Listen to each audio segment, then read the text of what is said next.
trousers down, lube in the left hand. I'm ready for this danger, danger. High voltage when I watch OMGBs.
I couldn't not after Matt dropped the emote.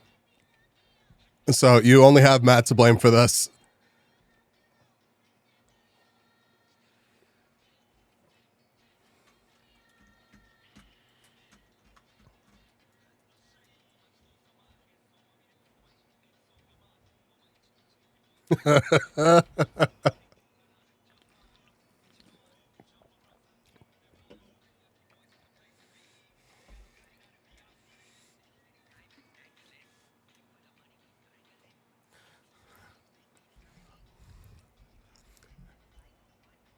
You should feel blamed.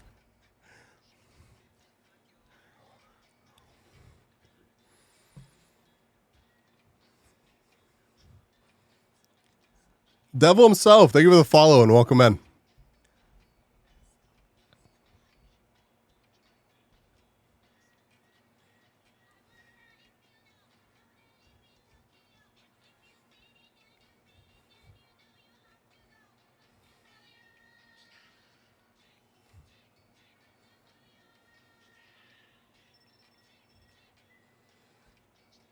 I forgot how ridiculous the song was. I completely forgot how ridiculous it was. And yeah, I think that is the whole damn movie.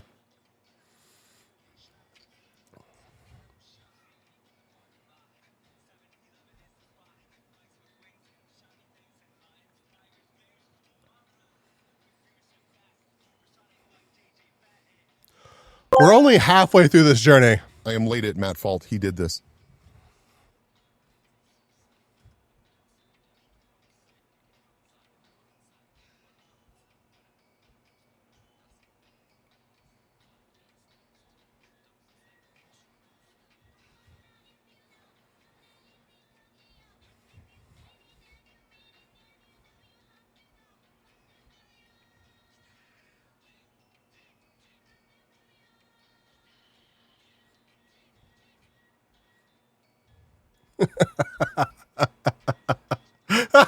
You thought it was done? You thought it was done? It's not done. It's not done.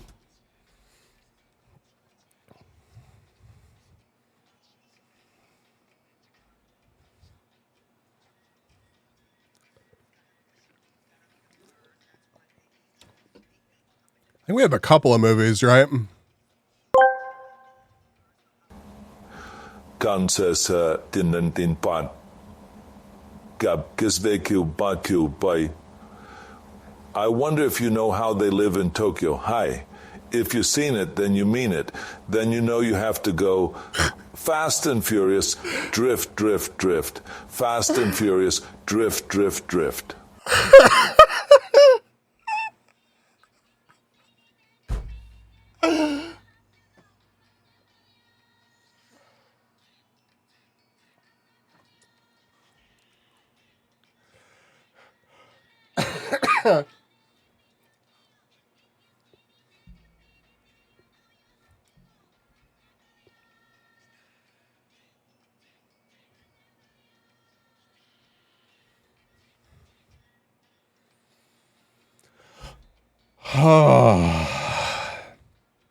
Welcome, welcome, welcome.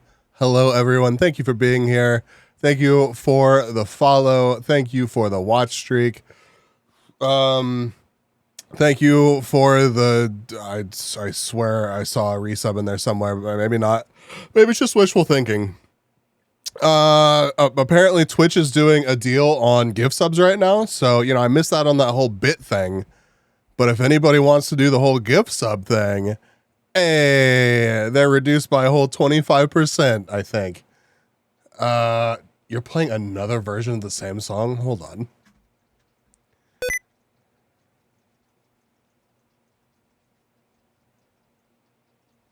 Hello? There it is. All right, where is... Go back.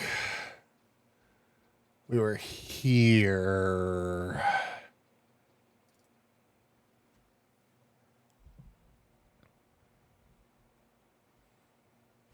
Yeah, Tengia released a bunch of or Tangia released a bunch of new redeems. Kyle! Hi, Kyle. Oh my God. I am so discombobulated right now. All right, welcome in, everybody. We've got Farms Instructor 48, Matt, Not Moz, Dingo, and Carrick, Legend, Mid Valley, Nerdy, Devil himself. I saw Tinko in there somewhere. And anybody else that I missed? McLennan. Yeah, see, I already got Matt with the fire alarm chirp today. So while it does make my brain short out for a second, I am aware of its existence.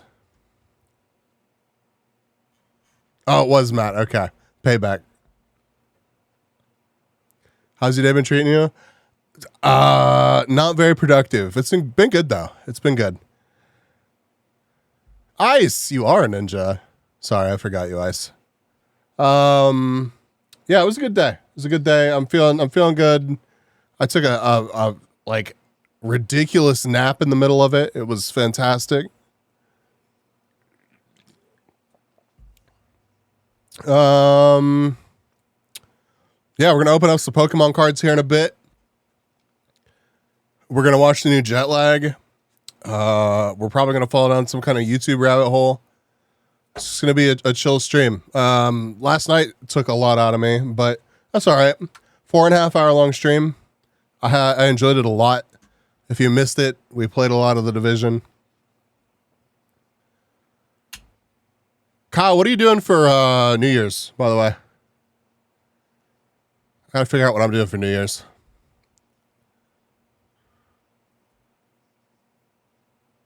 Got sleeves or just throwing cards in the corner of the room? Probably for now, just throwing them into a stack. And if I get anything crazy, I'll just gently set it to the side and get some sleeves. Be at the lake if I want to come. All right. Yeah, I have like, I don't know, so far three different things happening, and I don't know what I want to do. A chill evening by the lake does not sound like a bad plan, though. Your cousin's house yesterday? Well, I hope you had a great time, Legend. How long is the Jet Lag episode, Tinko? I haven't even looked at it yet. I just assumed that there was a Jet Lag episode today. I think I might just put a knife in it. I think that's a really good idea. See if it works. Oh, yes, it goes in does. beautifully.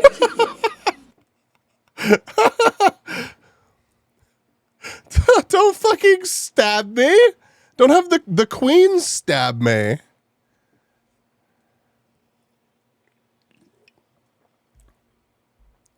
If I get sick again, chat will lambast you. Implying I'm not sick right now. I wish you could see the pile of Kleenex that's next to me right now.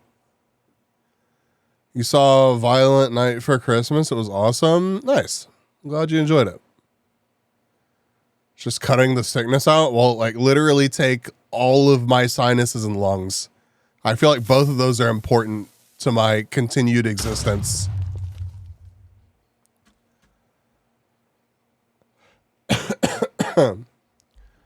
Now, all the sick and everything does seem to be getting slightly better. I don't know. I need to go to an ENT, so hopefully after the new year I'll do that. So Here at Mr. B's Burger, we guarantee our burger patties are locally sourced from Spag Meatballs.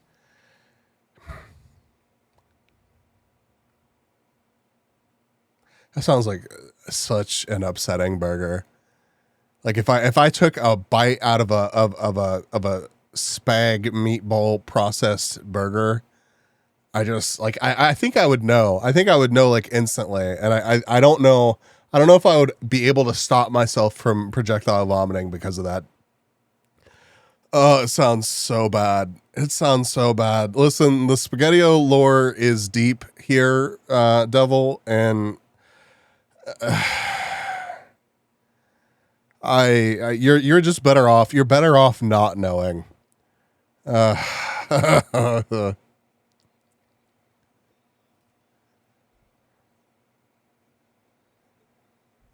Lungs, yes. Sinuses, I'm not quite sure. I made it for a long time without effective use of them. But I feel like that's the boat that I'm in, McLennan. I'm like, I have sinuses, but they're doing everything that they can to fuck me right now. Like, if there is a way for my sinuses to like make my life more difficult. Only tough people last.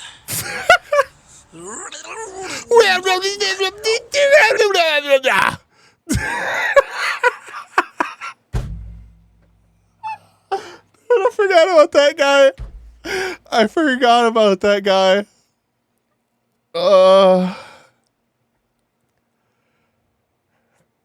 The spag lore is long dead, sadly. B finally formed good taste.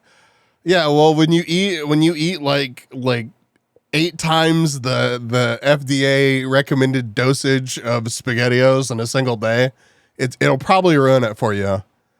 But I got my parents a new TV for Christmas, and I'll have you know that it is being held up. Oh, you heard me. It is being held up by 4 SpaghettiOs cans. So I owe you like 7 cans, or is it 5?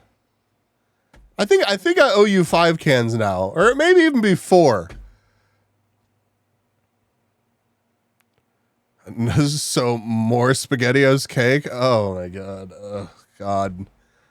That sounds so awful. That's why I can't stomach Bud Light anymore. Too many plastic kegs. I ruined Jägermeister for myself like that. I took like 2 giant Jaeger bombs back to back, and ever since then, this was like in totally not high school. Don't drink and be underage, chat. If you're underage, you shouldn't even be here. But yeah, I don't know. I would try Jägermeister now, and I think I'd be fine with it. But for like a long time after that, like even the smell of Jägermeister would be like, oh, I'm out of here. 4 cans is 16 times the daily salt requirement. Damn, man, I had an absolute fuckload of salt that day. Also, in Jaeger and Red Bull similarly, man. Somehow the Red Bull did not get affected in that situation. Mix Jaeger with Coke, and that's just your average root beer. See, and that's one of the reasons why I kind of want to try it again, because I know that there's a few good drinks that you can make with it that I think that I would really enjoy. I can't talk right now. I'm making piss.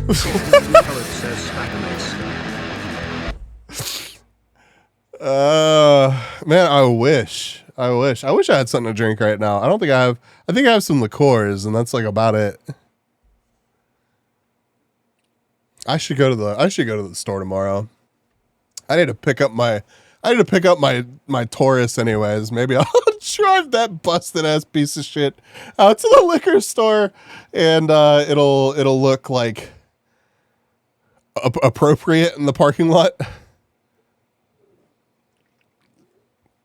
It's not actually bad. It's just not a looker.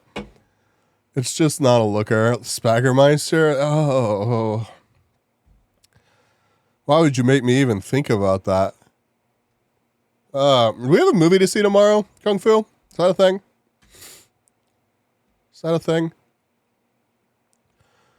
I was also definitely not underage visiting a college campus. I had so many Jaeger bombs. Nonsense. Yeah. I guess maybe we should start like a support group for people that had to deal with this happening to them. Maybe Godzilla. I've heard good things about Godzilla, so I'd be down, assuming that I feel as good as I do tonight. The speed! 4 miles an hour, officer. Yeah, you know what I need to set up as a toggle? So I was fucking around with these more today. Where is it at? No.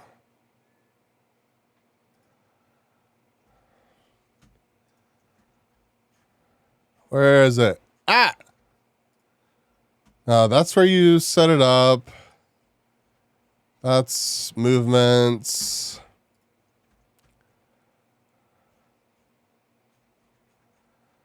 But I like Jaeger bombs. Listen, that's fine. I'm glad that Jaeger bombs at no point were ruined for you. We are not trying to take Jaeger bombs. We're not trying to take Jaeger bombs away from anyone, okay?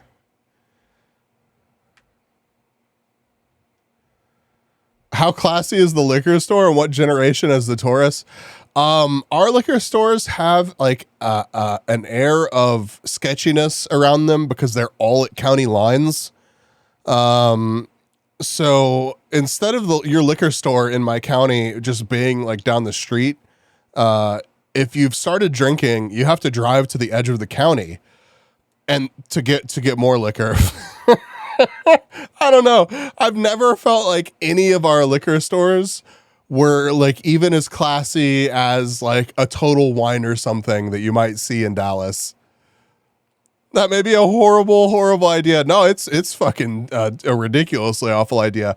You can get beer in our county now, but yeah, I've seen those in places like Louisiana, and actually Southern Texas. Ice.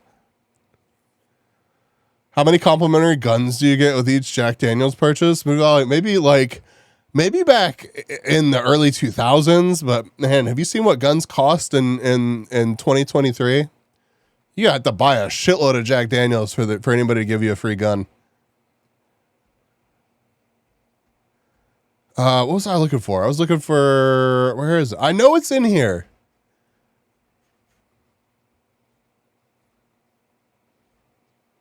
Oh, here it is. I need to have this set up as whoosh. I need it on a toggle. Legends has it in B County you have to touch states just to drink. No, I would never have a dry hive. That would not be a good time for anybody. Maybe they give you a different piece and you get to build your own gun. That'd be pretty sick. Collect them all.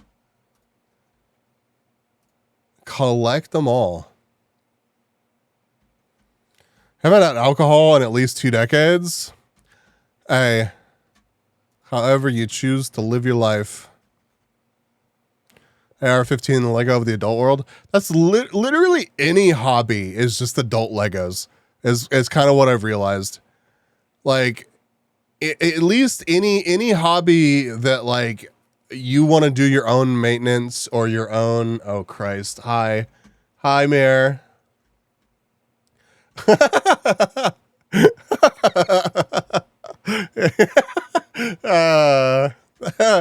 Perfect. God, it's enormous. It's enormous, Mayor. Jesus Christ.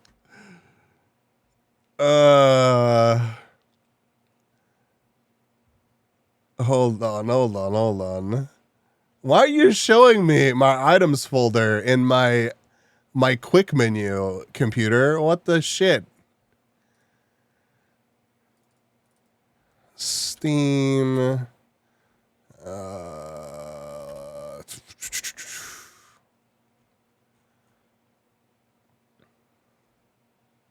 Steam apps, common, YouTube, data, assets, items.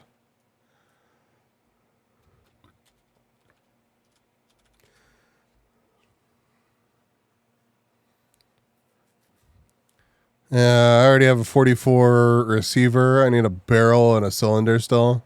Yeah, it's great. I choose the biggest one just for you. God.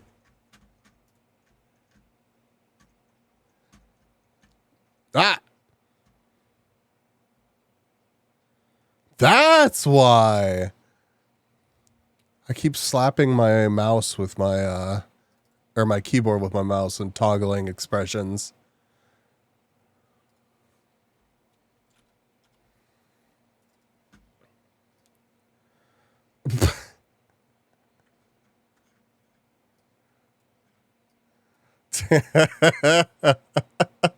I don't have a problem.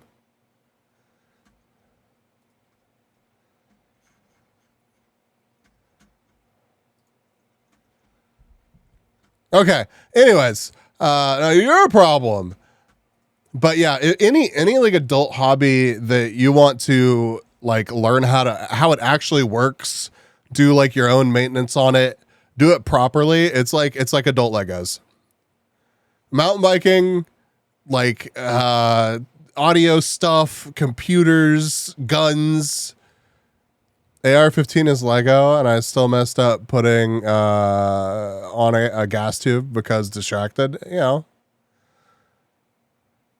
I feel right at home seeing that bottle.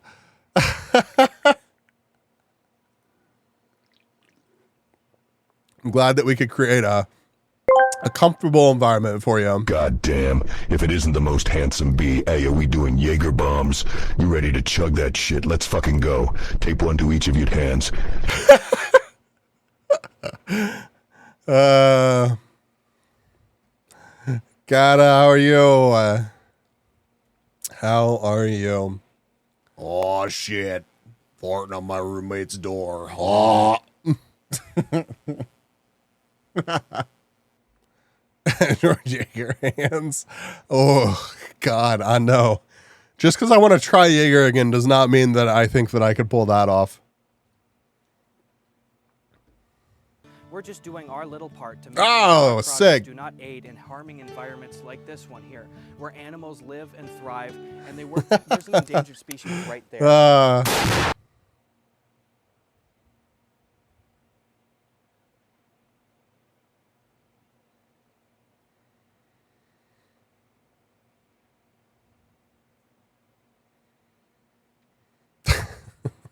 Start with 240s and work your way up. I feel like we already had a Red Bull. Oh my God, the Red Bull's even bigger. Jesus Christ. I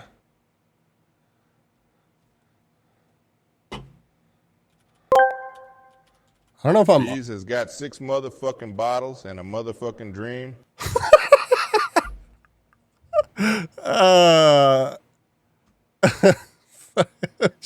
What'd you even call that? Sextuple fisting.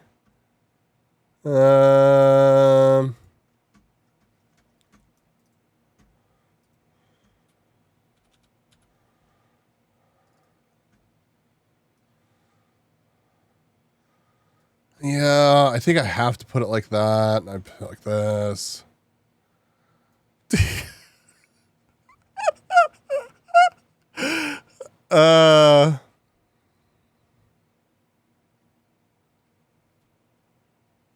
Moon! Hi, Moon. How are you?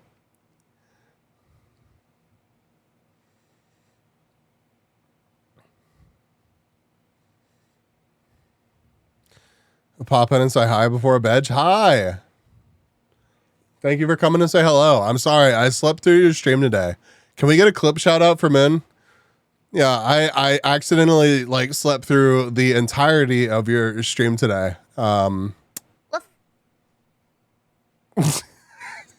Do it again, chat. I'm gonna do it again. Wait, hold on.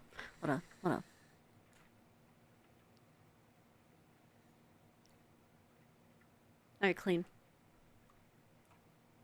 Now you're clean. Now you're clean. I cleaned you.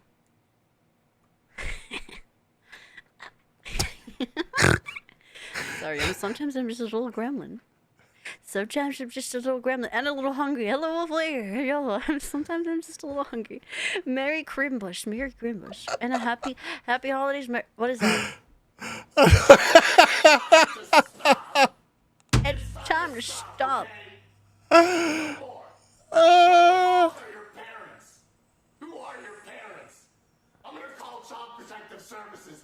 It's time to stop. I like Legion's response of just cool, and then Mid Valley being like, I don't feel clean.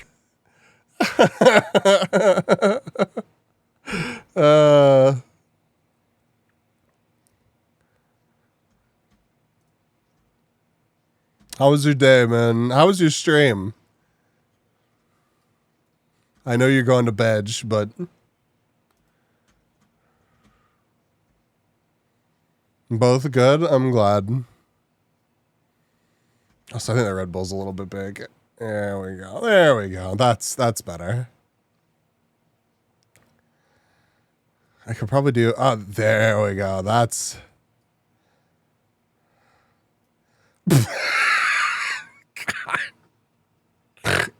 Dude, dude, Kyle, absolutely not.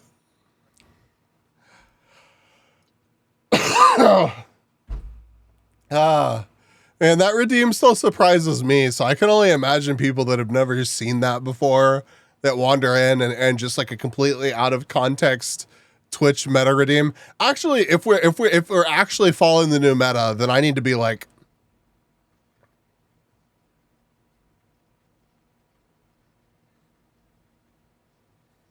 somebody send me a shake weight PNG. I need a shake weight PNG.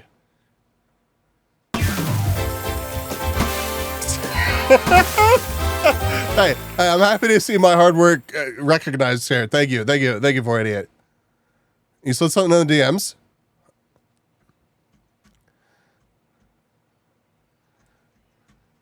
Whoa. Oh, wow. That looks really good. That's really expressive, too. Let's do some spagger bombs, my guy. Oh, Christ. No.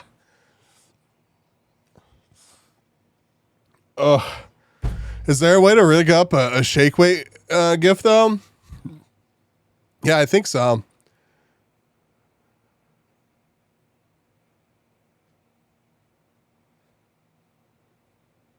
You're so excited with how it's looking? I'm so excited with how it's looking. That's awesome.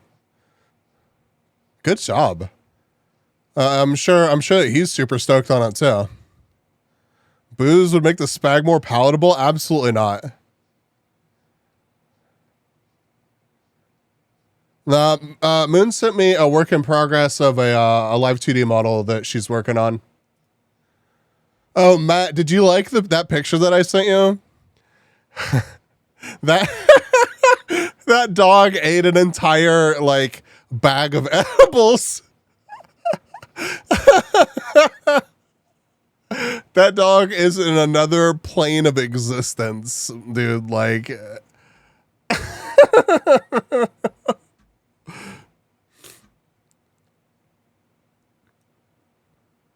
a bloody spaghetti in the morning to pep you up. That does not sound good. Yeah, okay, chat. I'll show you the dog. I'll show you the dog, chat. Oh my god, I gotta sneeze. I gotta sneeze. I gotta sneeze. Oh,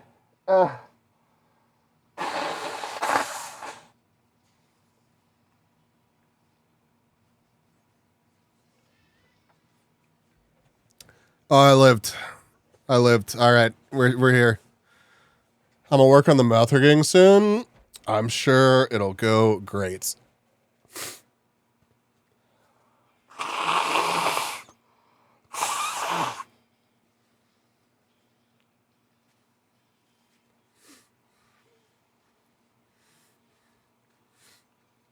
Don't tell Moon how to live her life.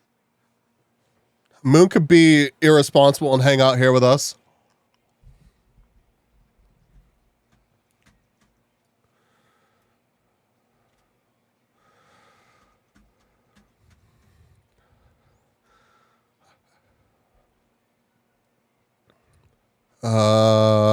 Okay. Somebody yell at me after stream today to clean up my sources.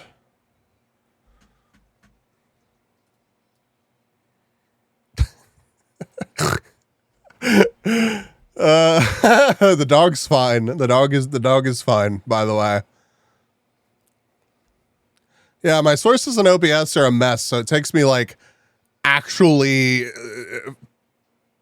like 10 seconds to find things.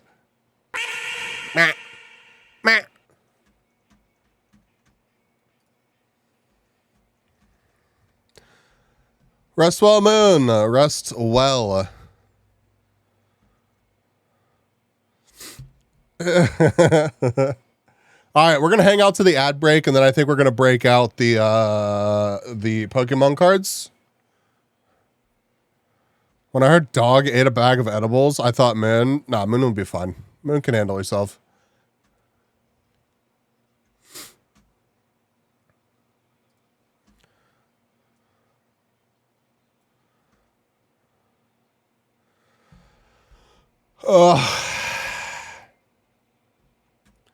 Dirty up your sources. Is it move? It needs to move. God, imagine if it moved. That'll still work though. Thank you, Matt.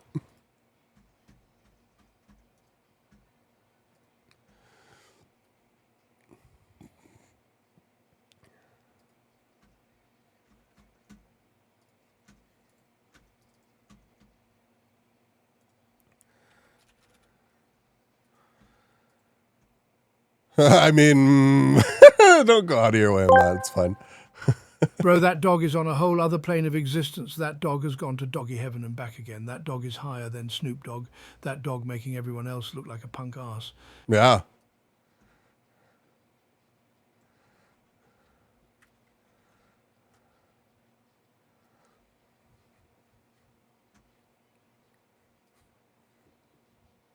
If you're confused what I'm talking about,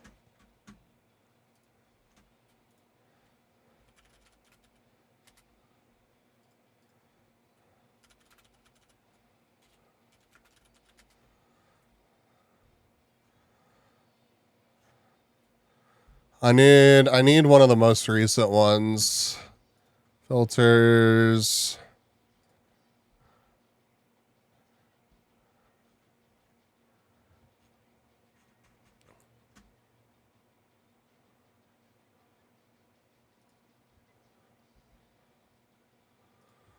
How about today?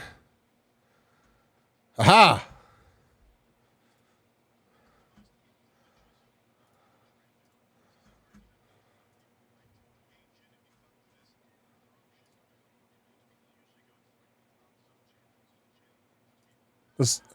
This is what I'm here for.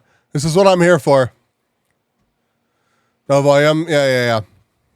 I'm not, I mean, the volume doesn't really matter here, but...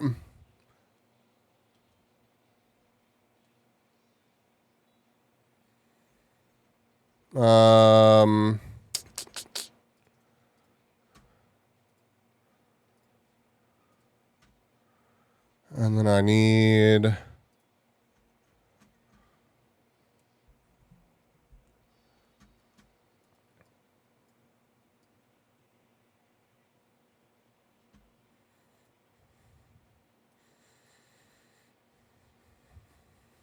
Yeah, we're going to hang out for the ads.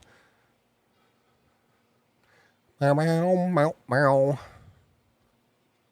And while we're waiting on that, we can test.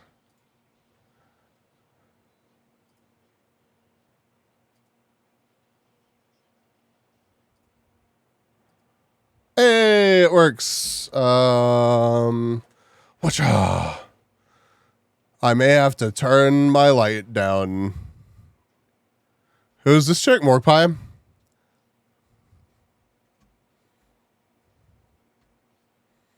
Yeah, they do. They do, Matt. They absolutely do. Yeah, I mean, yeah, that's all of these metas that we've been talking about have been. That's the whole like that's the whole thing is all of these are just advertisements for their OnlyFans. Like that's the thing that nobody says out loud.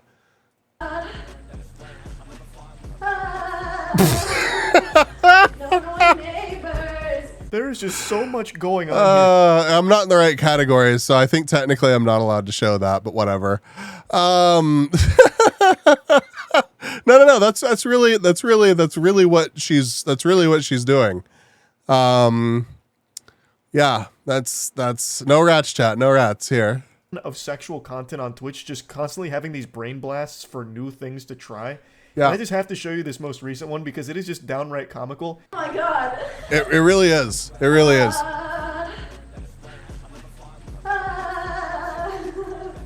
No annoying neighbors. There's so much going on. she's standing on one of those machines that like jiggle you. So it's definitely not that. It's the platform that she's standing on. Does this go in the art section with the rest of the people twerking? No. So because she's wearing a swimsuit, you can't actually wear a swimsuit outside of the pools and hot tubs and beaches or whatever it is category. So she has to be in there for that. I can jiggle myself well enough. Yeah. I think, maybe it could stay in art if she wasn't wearing a bikini. Why does he have a sign on that says moist on his wall? Because that's moist critical. It's in the name. Yeah.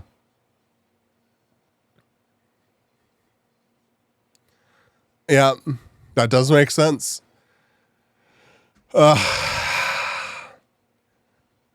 Man has many names. How long is the jet lag today? Jet lag. 35 minutes. Sweet.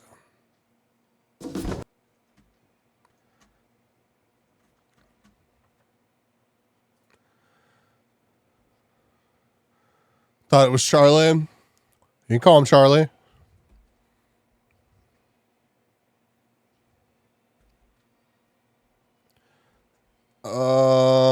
Let me see if... Look at the little flashlight that I got, by the way. Look at how big it is. It's tiny. It does tricks.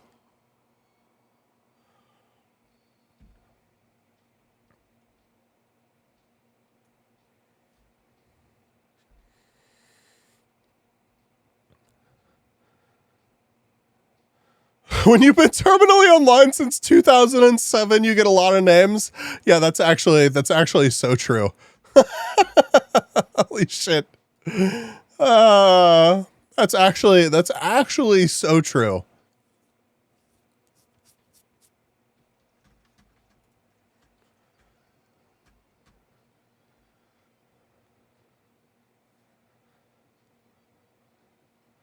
Like, what the fuck, wasps? Listen, I don't think I've shared any of my previous nicknames or previous handles online with chat, and we're gonna keep it that way. We're gonna keep it that way. My OPSEC is shit as is. I don't need to make it even more shit. Little flashlight looks like Wally. I could see that.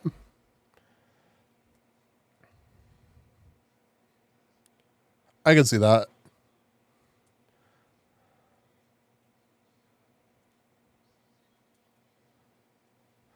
Wow.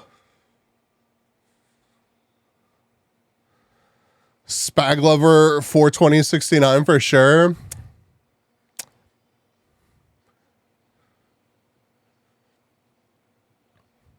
I think I still remember them. I'm sure there are plenty of people in chat that still remember, like, I don't know, several of them. And then there are some people in chat who don't even know them all, because there are some that I've only used online away from people that I know.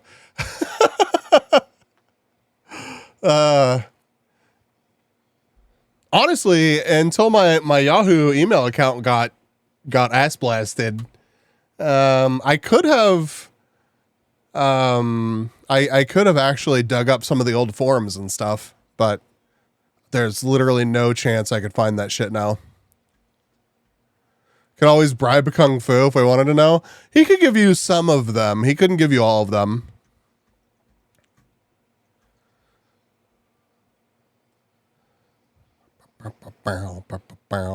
Okay.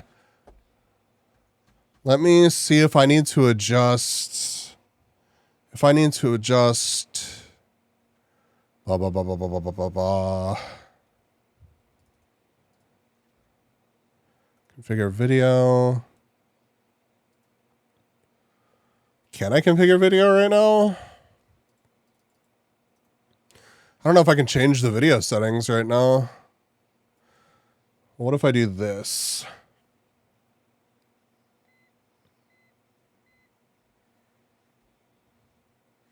That's better. We'll see how that goes. What happened with my Yahoo account? Oh, I just didn't open it. It had been too long since I opened it up. So it just got like cleared out, I guess.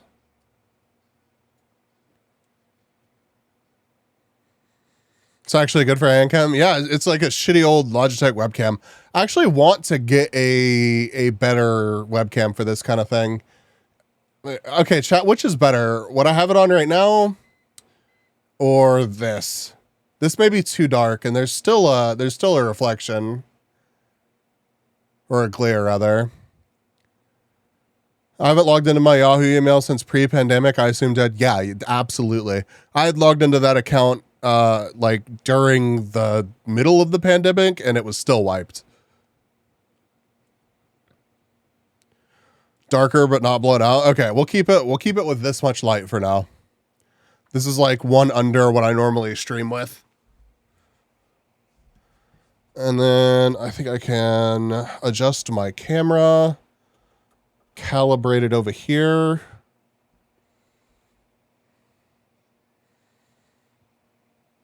Okay.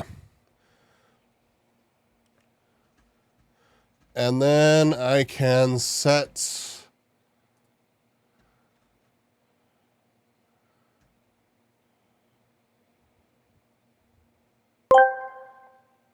Hey, look, it's that 1B I don't know Forgo. You did not forgore. Hi, Valkyrie. How are you? See some arts? We are going to. But I want to set...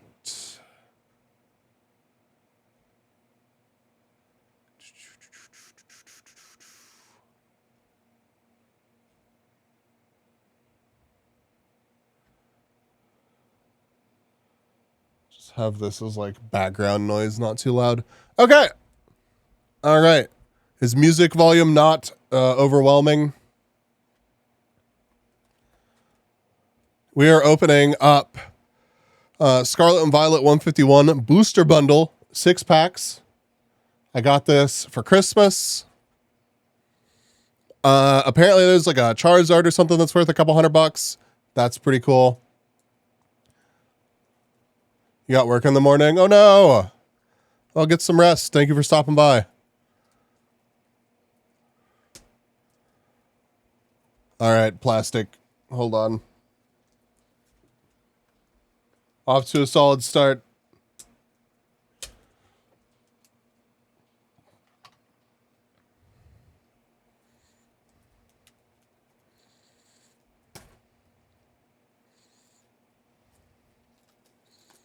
Nice. Barrel.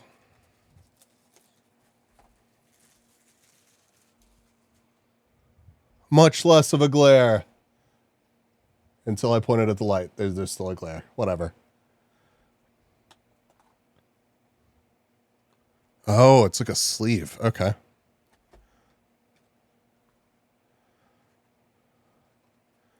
And as we're doing this, actually, I can show off Kung Fu. Do you still have a link to, I probably still have it in my history, the best cards to pull out of this set? It's like a TCG player, Scarlet Violet, view as...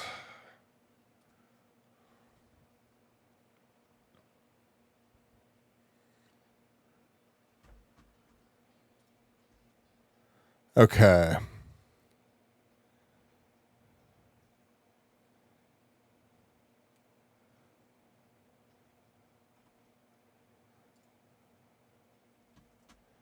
I'm going to have to fix this later, but...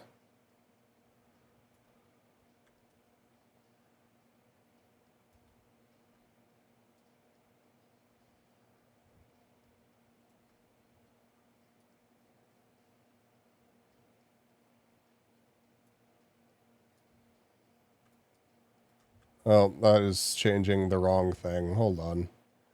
Why are you like this?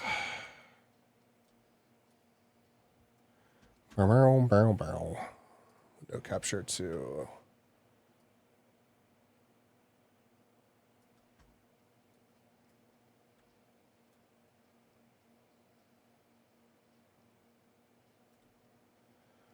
These are some of the best cards that we can pull.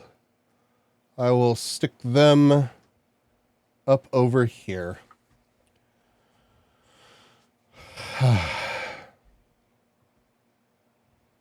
Never ever checked your DMs? Oh.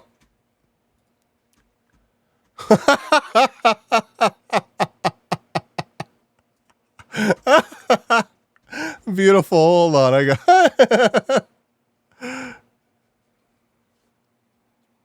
shake. I'm not going to use it right now. However, chat, I can add this. I can add this to the meta redeem. Shake. Wait.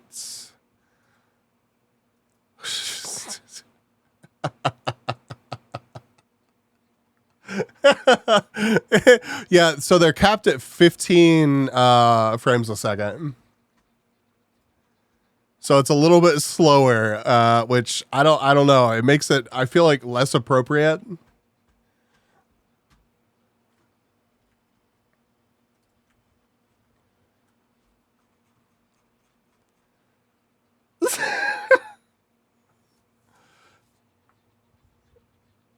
I feel like it's I'm looking at like some kind of like asset from an early 2000s website. It's a good rhythm. All right, let's open up our first pack here. We are looking for like a full art Charizard, Blastoise, Venusaur, Zapdos, and then there's some others that are also worth. I have no idea what order these go in, like the rares or whatnot. So we're just gonna open up the first pack and kind of figure it out.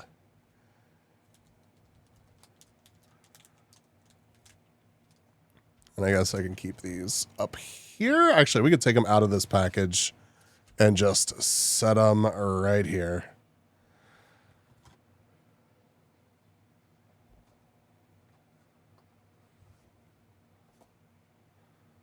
Okay. Rares near the back. Okay.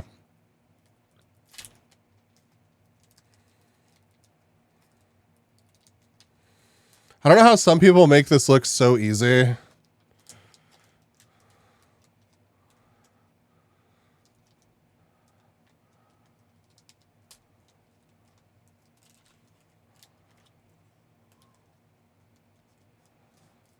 I feel like I'm like damaging all of the cards. All right. We got to star you up first. That's pretty art. A Charmander, maybe that's good luck. Mega pack, we could do a mega pack. But let me figure out like how the cards are ordered. A Spearow. Evolutionary Advantage, Speed Dive. Got a Rhyhorn. Push Down, Boulder Crush. Yeah, so what I need to do is I need to get a better light source in here for this kind of thing, because it being like right above me, not the best. But we can make it work for this stream. Fearow. Onyx.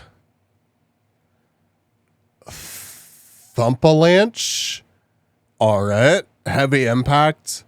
I don't know why, but Onyx all in cards and media and stuff always looks like more computer generated than the rest of them. Maybe just because it's such a goofy Pokemon. It adds to the drama, revealing the cards. It's all flashy. Ooh, okay. This Geodude is like foil. I like this pattern on the card. It may be difficult for it to come through for you guys, but whoa. Reverse holo? Nice. Okay, so we've got a Geodude reverse holo. We got a Krabby reverse holo. And a Ditto. That's super cool. It's the Ditto's just a holo. Like even the art is holo. Or wait, no, the background. Yeah, the background is holo too. Just I don't know, it's more subtle. Caddy. I think the next one is our rare. Nope, it's a land. Maybe the Ditto was the rare? Okay, the Ditto was the rare. That's cool. Dude, Ditto's I feel like super pog to pull. Hollow rare was Ditto. I'll take that. Transformative start. Once during your first turn, if this Pokemon is in the active spot, you may search your deck and choose a basic Pokemon you find there, except any Ditto. If you do, discard this Pokemon and all attached cards and put the chosen Pokemon in its place, then shuffle your deck. That seems pretty cool. Just flying by to say Merry Christmas. Merry Christmas! Thank you for the lurk. Okay, we're gonna set the Ditto to the side. You wanna do 3 packs for the Mega Pack? That leaves us 2 additional packs to unpack.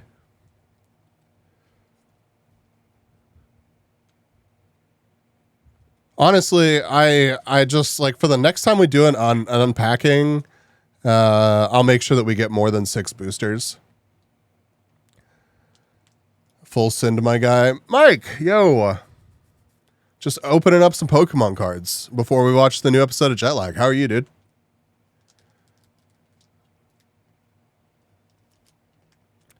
All I know of trading cards is ooh shiny. Yeah, well, I mean, it's like the same for me with Pokemon at least. And I haven't played Magic in years, like actually played it. I mean, I'd be down to play again. It's just difficult to make time for it. But yeah, I don't know. I think just the cards are fun.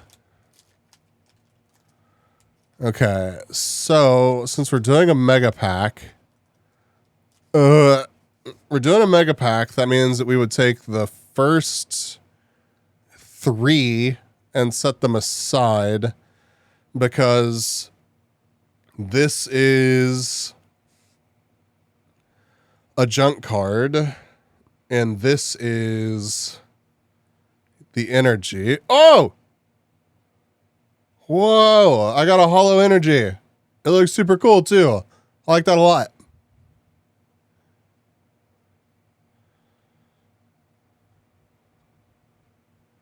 Take 5 for the 2 reverses. Oh yeah, I could do that. So, okay, then in that case, I'll pull out the one with the code on it that y'all can steal, I guess. Then we will take the 2 hollows as well. Put all of our commons and uncommons over here. The reverse can be full art cards as well. Oh, nice. Okay. Move these up.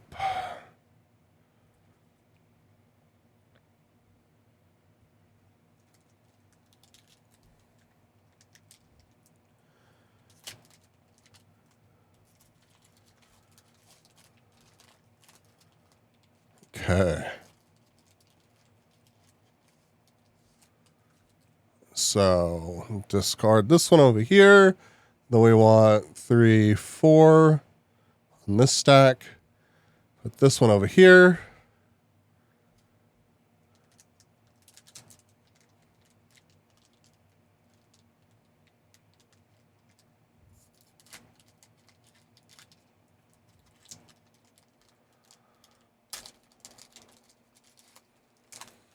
Nice.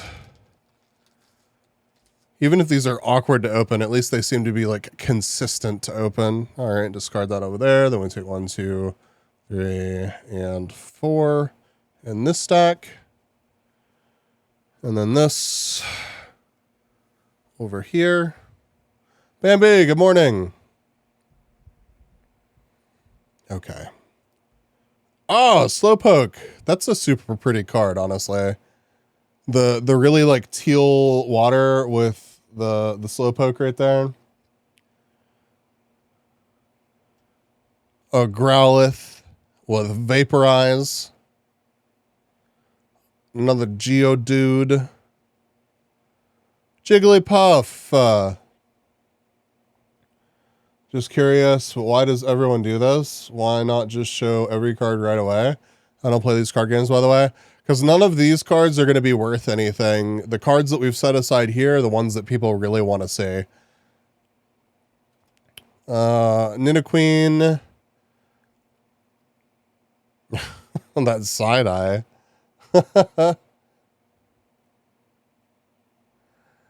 Victory Bell. Dude, these Pokemon, whatever the other one is called as well, like always used to creep me out so much. It's the original 151, so you know them all. Yeah. It's just been a long time. Big Air Balloon. Another Growlithe. Another Geodude. Another Jigglypuff. Another Staryu. Come on, give us some more variety. Banana! Welcome in, Banana. We got a Butterfree.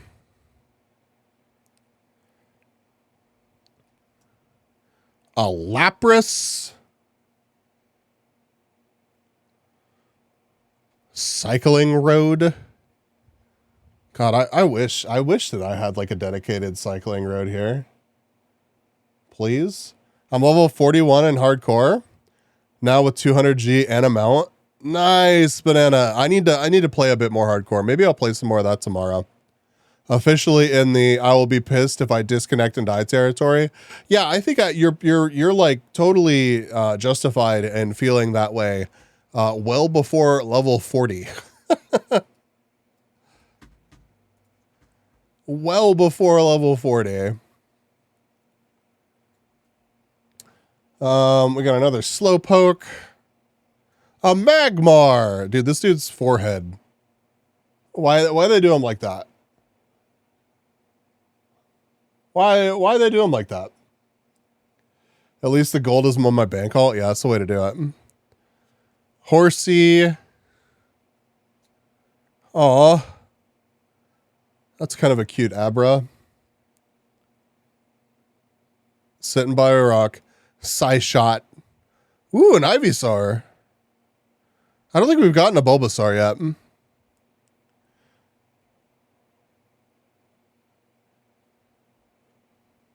Dumpy Head is the new meta.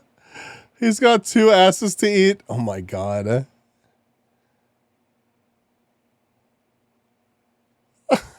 But reasons. Got a slow bro. And a Machoke.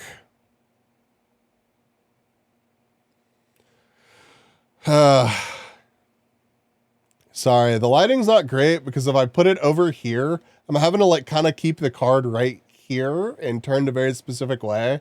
Because anywhere over here is underneath the camera, and therefore the light is got shadow. Is this some new set with the only Gen 1 Pokemon? Yeah, I don't know, like, I guess it's new-ish. I don't know why they re-released this right now. But, yeah, it's called Scarlet and Violet 151. I left 2 energies in the Mega Pile, but those can be hollows as well. Yeah. Oh, okay. So this is the rare, I believe, from that first pack because I messed it up. Moltres is a cool pull, though. I'll take that.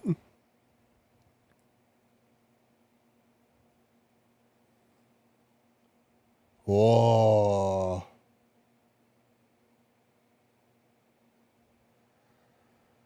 Flare Floats, Blazing, and Blazing Flight. Legendary Burb, yeah. Take that. That Hollow Energy.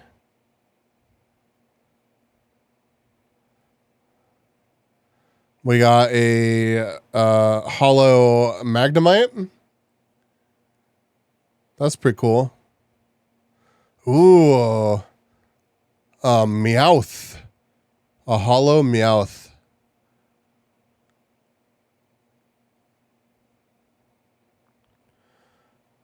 A dugong.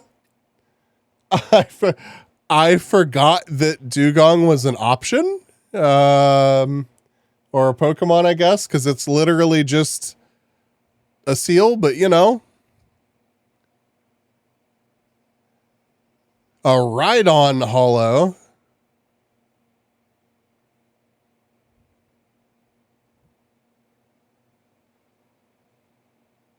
Dugong this? They're more like Pacific Manatee. Oh, that's true. Yeah, I guess that's true. Yeah, I guess like dugong and seal and all them, like they really just are like, here's the animal. Digimon packs, I swear to God. Back when I used to stream, I stream PTC Go, and a literal professional player came in and taught me how to deck build. Nice. And then we've got Kabutops. I wish I had gotten, well, I like this one as well. This is a cool pull for me. Whenever I was a kid, I tended to lean more towards the Hitmonchan, but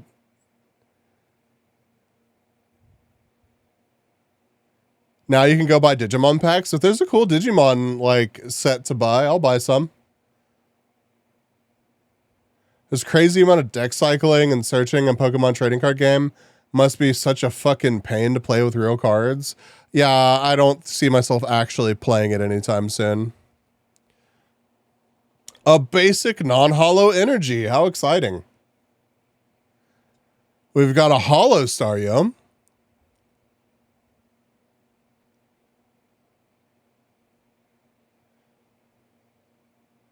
Oh, that's right. This is one of the fossils. This isn't even the one that I was thinking of. This evolves from the little... Oh, I was getting those fucked up.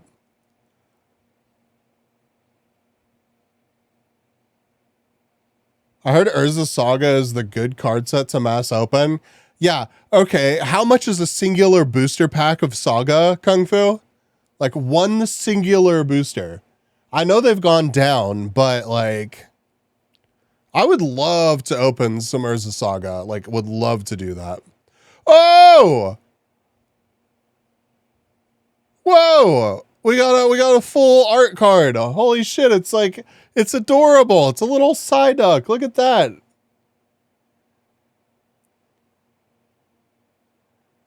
That's so cool. I don't know if it's like really coming across, like the camera may not be doing it justice. But I don't know, like the art style on this card, I love it. I love it because the Psyduck feels like very, like it pops out of the art because it doesn't quite match the rest of the art on the card.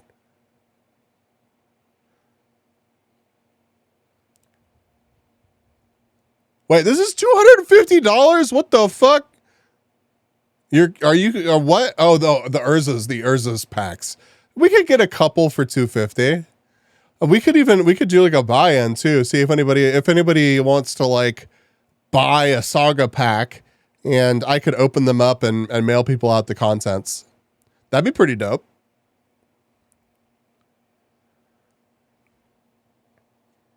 We got a Kangaskhan. I don't even know what you call this. Oh, it's an EX.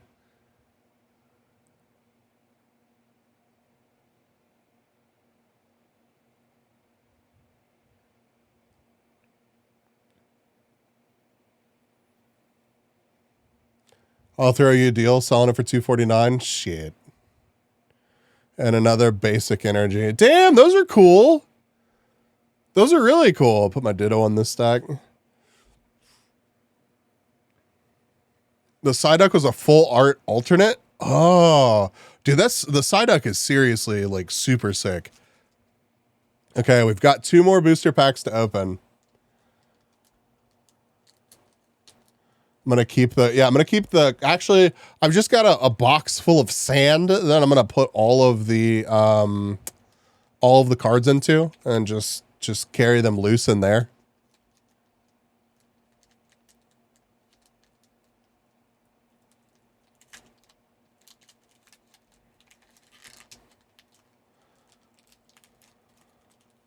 Make sure to water them daily. Yeah, we're gonna grow some new cards, chat. We're gonna grow some new cards together. It's gonna be a great time. Keep them in literal beeswax. Got another Abra. Oh, we got a Diglett. Look at the little dude. He just knew perfectly where to pop out in a circle of rocks. Cute. Drowsy. Dude, Drowsy used to creep me out too. Did Drowsy creep anybody else out as a kid? We got a Bulbasaur. So we've got an Ivysaur and a Bulbasaur. Now we need the Venusaur. I don't think any Pokemon creep me out. Yeah. Raticates.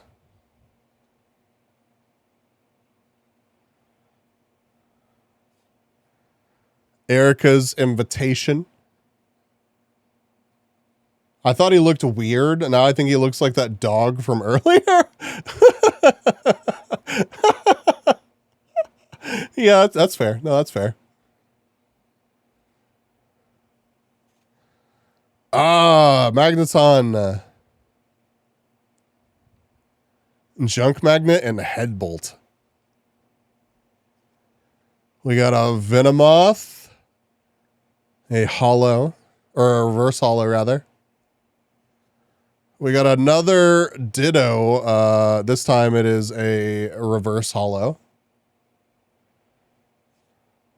Oh, we got a Raichu. We got a Hollow Raichu.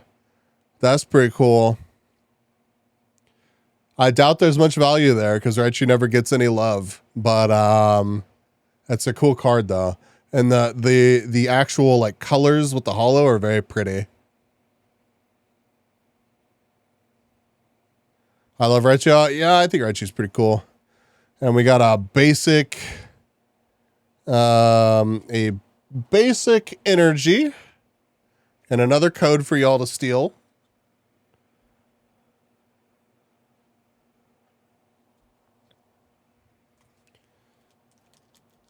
Gonna sell them or keep them? I'll probably keep them. I don't know. What I'll probably do, because this honestly is fun and I think I could get a decent setup for opening cards and stuff up, with better lighting and like better camera placement and like just have it centered underneath. Well, we can watch like one of Wubby's, Magic Monday videos after this, and we can try to emulate that setup, ish anyways. And I think it'd be a lot of fun to do that and keep like a big collection of the cards that we've opened up on stream together. And if we get anything that are like really notable, like get them graded and stuff like that. And then at the, like, I want to say like at the end of this whole streaming thing that I'm doing here, I've got a really cool collection of things that I've opened up on stream. And, it matches up with a bunch of content that I put out. So I think that would be really cool. Best Pokemon ever, and why is it Bulbasaur? I don't know about that one. Nerdy, but I'm not going to take that away from you. Trick to these codes is if you play or whatever, if you don't buy the packs, you buy like 20 of them for like $5 on eBay. Oh, nice. You could just resell them. That's interesting. I guess that makes sense. But yeah, I would like to do, I'd love to do some box breaks and stuff like that. And that's the kind of thing that we could like advertise on Twitter. Not that I have a big Twitter reach or anything. But I could advertise box breaks and hopefully get some people to jump on board with them. All right, this is our last Scarlet Violet 151 booster pack to open up tonight. You can open them in game or trade them the packs directly. Yeah. Yeah, I've never really played much of the online version of like, I played a little bit of the online Magic, but it's been a long time. This pack will contain a Weezing. If this pack contains a Weezing, I'll drop 10 subs in chat. All right, we've got a Diglett. Another Drowsy. Another Bulbasaur. A Dratini. Little Noodle Dragon. Another Dugong. Hitmonchan. Hey, I was just talking about Hitmonchan. That's pretty sick. Seeking. Full art Charizard or I ban Nerdy? Bet. I'm sorry about your luck, Nerdy. A Squirtle. We got a reverse hollow Squirtle. That's adorable. Look at him. Look at him hopping into the water. Ah, it's adorable. I actually used Hitmonchan as my starter when I played Pokemon Crystal. Oh, that's cool. Remember the fuck yeah Seeking meme? Yes, I do actually. We got a reverse hollow Magneton. Don't you dare wreck my my watch streak. Oh, I didn't know what the fuck that was, honestly. It took a second. I was like, am I looking at a Charizard of some sort? But no, it's a Golem. It's a Golem EX. It's a hollow Golem EX. I think the EXs are probably all hollow, but it's cool. It's goofy because it's literally just a snake head coming out of a molten ball of rock. It says Gorilla Venus. I don't know if my chat is strong enough to handle the gorilla penis, all right? And then we got a basic energy. Damn.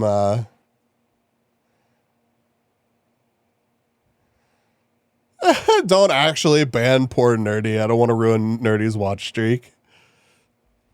All right, let's take a look. Let's take a look at our cool cards. Psyduck the win. Yeah, Psyduck was super cool. Would be crazy enough to build a boat out of glass.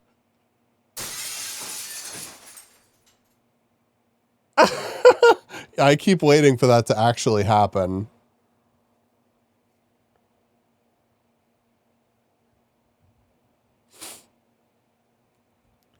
Nice. So we got our Golem,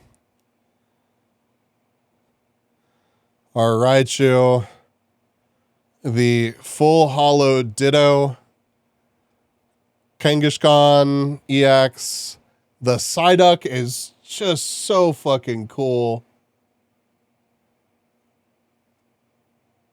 Kabutops, legendary Burb, the Moltres, and we got a bunch of hollows. The Meowth is cool too. I like the art on the Meowth. Very nice, very nice.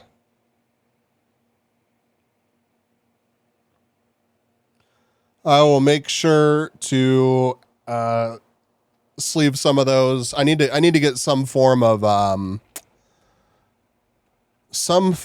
like storage for these. Nice haul in the cards. I think we could take a quick look. I doubt we pulled much value, but I don't know. Cards of the Psyduck seems like a standout. I've got to agree with you. Let me get resituated here. Got my tissue box. Let me boop.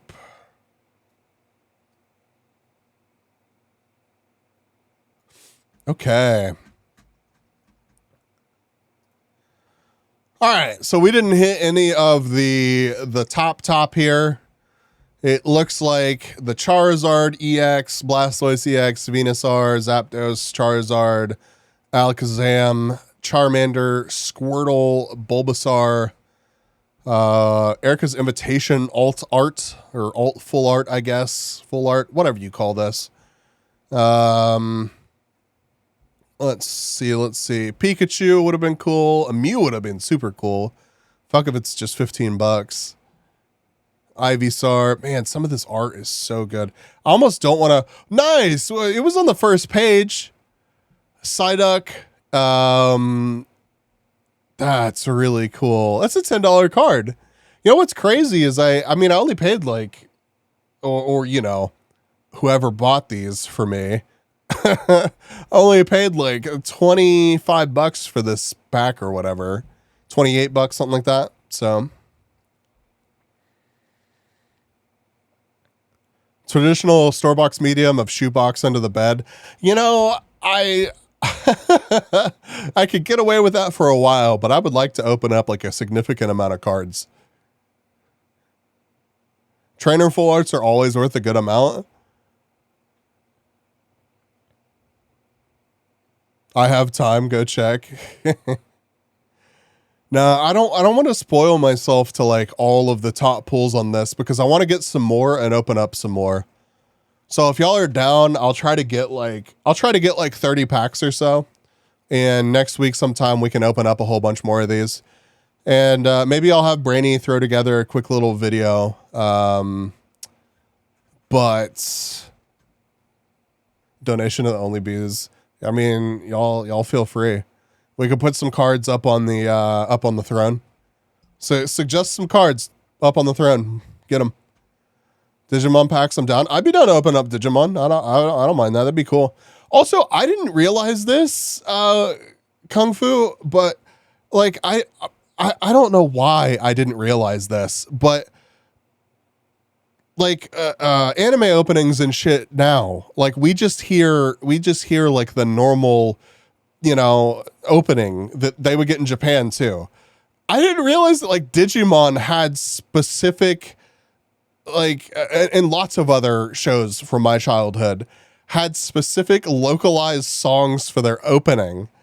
And I just never stopped to think back to it. Because as a kid, you just like, oh yeah, fuck, of course, this is a show like, this is a show made for me whenever it was a Japanese show that had been dubbed over. And you just like, you never thought about it. But like, I saw a YouTube video about it. Yeah, the Digimon song does go fucking hard. But that was the thing for like quite a few shows. The One Piece rap, never forget. I'll put some Lorcana. How much is it? Hang on, bees. I'll send something to the Discord or just, yeah, send it to me or whatever. Yeah. Lorcana. Oh, the Disney cards. Yeah, man, I'd be down to do that.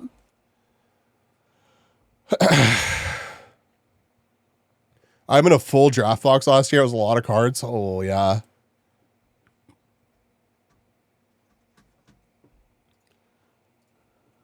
Damn, I'm stoked on that Psyduck pull. I don't know. I've always kind of liked Psyduck. Whenever I was much smaller bees, I don't know. I got teased about Psyduck a bit. I won't elaborate much more than that, but it was kind of funny because like, I don't know. It was like both kind of hurtful and kind of like, yeah, but I kind of like Psyduck, so.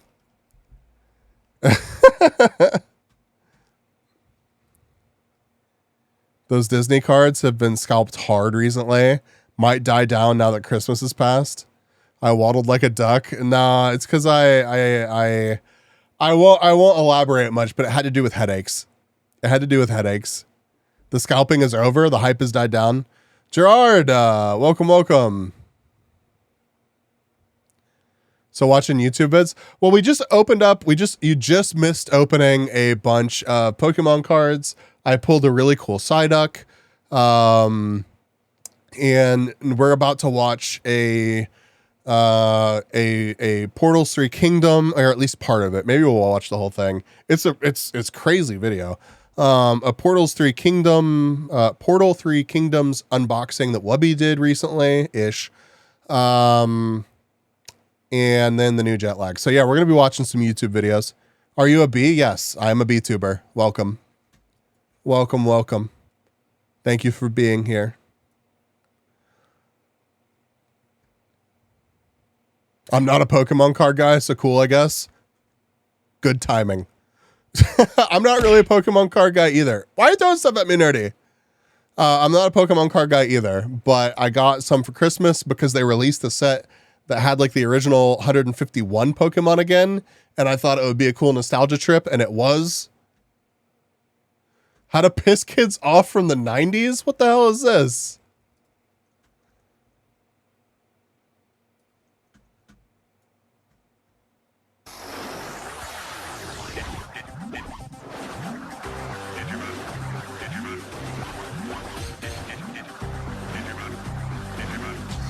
I feel like Thank you for over 160 glizzies and doing Shaver, a Gunpla guy. I've got good news for you. I will be doing more Gunpla on stream before long, so stick around for that. God damn it, the meta redeem is so distracting. Nerdy, I feel like this is just how your brain works. Like at all times. I do, yeah, I do still have one to build. I'm looking forward to building it.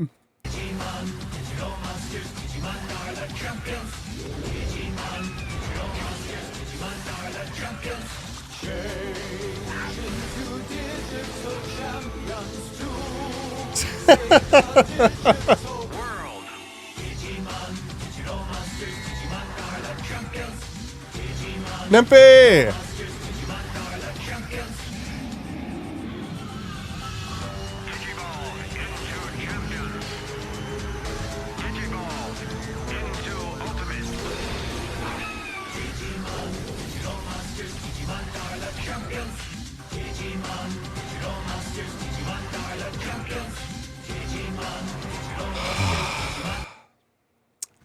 That was certainly a thing.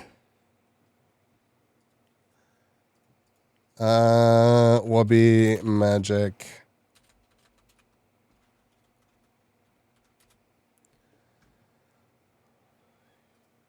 At the beginning of my upkeep, I reveal the top card of my library and put it in.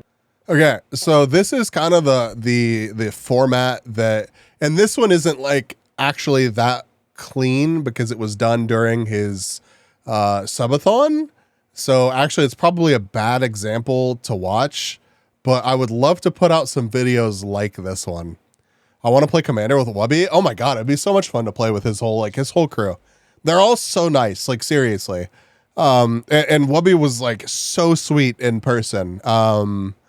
And like I know I only met like the group for like a minute total, but I ambushed a lot of them with my resting angry face, and and they actually thought that I was like trying to get them to move whenever I was trying to get a signature on my badge, and they were super nice and just like. And it was like not during a meet and greet that I met a bunch of them at TwitchCon. So yeah, the whole group are just like really solid people. I wonder what he would think of my deck. I would love to see that. I really would, because you have such cool cards that I feel like a lot of people wouldn't like play. Wait, is this Magic the Gathering? Yeah, what we're about to watch is Magic the Gathering. Into my hand, it's Chaos Warp. Chaos Warp, everybody. It's a 3, and I lose 3 life. Oh.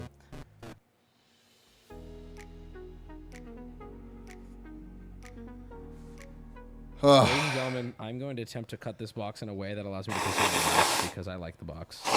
So, Portal 3 Kingdoms, I'm going for an Imperial Seal. Now, if by some miracle we pull 2 Imperial Seals, I'll give 1 away, but I don't think we're going to do that. Also, I want every card in this set, so I'm sorry. I know my giveaway and punch the box. Chat, this is different today, right? Normally, I'm down to damage cards for the sake of content. I actually love doing that, right? I can't damage these cards for the sake of content. If I punch this box, that's minus 40k or 30k. I can't do that. Yeah, and the crazy thing about this opening, right, is the box is like $30,000. On old Magic, vintage Magic, if you open a box, you are just pretty much guaranteed to lose money. So I think it's super cool that he uses like this kind of unique opportunity to open these box sets as a content creator, lose his ass and get good content out of it. And then he like actually plays or the cards. I mean, he gets some of them graded, but it's cool to see somebody actually like playing rare cards. That I'm not gonna do that. Oh my god. Oh my god. Minus 35k. Actually, chat, not quite. So with old packs like my beta pack, which we're going to be opening, with old packs like this, when they're loose, they're considered searched because you can actually look, hold this up to a light and peel back this thing. It's a whole bad thing. This, just by opening it, it does not lose its value because you can't actually search these packs. They are, as you can tell, they figured it out how to make them not searchable. So the value is not actually gone. It's, think of it like this, chat. Here's a good way of thinking about it. Every time I open one, we lose value. Why does sitting on the box destroy its value? That's fair, man. Now, I also don't know. Oh my god, there's 60 in here, right? There's so many booster packs in here. Alex, I'm legit actually going to need your help. I'm going to... If I was obscenely wealthy, I would have an entire day every week where I opened up stupid expensive boxes just to break the boxes. Like, and I'm talking about like stupid fuck you money, like hundreds of millions of dollars in accounts is like the only way that or if it was part of my fucking job, if somehow I was a big enough content creator to where I could work this out as not losing my ass completely. But yeah, if I had just money to burn, this would absolutely be some shit that I would do every fucking week. Every fucking week, I would have like $100,000 box to just lose my ass on, and I would have such a big smile. Even not playing the game, I don't know. It scratches an itch in my brain. It absolutely does. And it's the whole Gamba thing. It's the whole Gamba thing, but like I grew up playing Magic the Gathering. Like I used to like obsess over Magic the Gathering. And there are actually some like pretty cool vintage, there's some pretty cool vintage stuff that I could get that wouldn't be like prohibitively expensive that I would like to open up on stream. Like sub $1,000 that maybe we'll end up doing at some point, but God, it would be so cool to just be able to, my brain cannot accept collectibles as valuables. It doesn't make sense to me. Yeah, I feel ya. I really do. But I feel like Magic especially has done a good job of navigating that whole like keeping value thing. So like there really is like a good market for Magic the Gathering cards. I'm gonna save one of these, by the way. I'm just going to take one right now and I'm going to save it. There are so many booster packs. I believe there are 60 in these, if I'm not mistaken. All right, here we go. 2 lands, 5 common. Oh, the rare's is the rare at the back though? Also, the lands in this are sick. What order is this in? Fuck, I don't know. All right, this first pack is just going to be Scam City because we're going to find out where the rare is right now. Is it in the front? Here, ooh, here we go. Okay, no, that is a common. But yeah, his lighting is so, it's so much better than what I have going on in here right now. And like he's got a good camera where he can basically have his hands like out in front of it and there's not a shadow. So I need to get a decent enough camera to do stuff like this and set it up to where it's a good experience for people watching. So the young Broken Dam common. I guess I'll talk to chat as if they don't know what magic is. So this symbol right here being black means it's common. Broken Dam. Doesn't this every single card in this set looks like art? And I know, well, it's all art. I know, but this looks sick. Classic Chinese. Also, right out the gate, we didn't get scammed. Actual Portal 3 Kingdoms packs. Let's go. Okay. Zodiac Rat. Barbarian Horde. 1080. This one does 1080p, I think. Sima clan united the empire. Invading barbarians divided it again. Classic Sima clan, dude. Spring of Eternal Peace. You gain 8. Also, Kung Fu, I didn't realize that this set was so valuable. You gain 8 life? Shu Foot Soldiers. Sigma Nuts. Hunting Cheetah. Okay, these are the uncommons now, so it is in order. Bro, Portal 3 Kingdom got the team on their back. Every card is in order. That is Chef's Kiss. Hunting Cheetah, we're now uncommon because that symbol is, what, light gray, whatever you want to call it. Silver. Rally the Troops.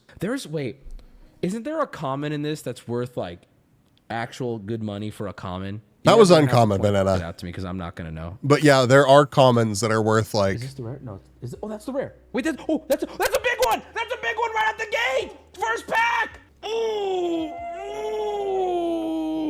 First pack, baby! He's losing his mind over a $300 card when this booster box is $30K.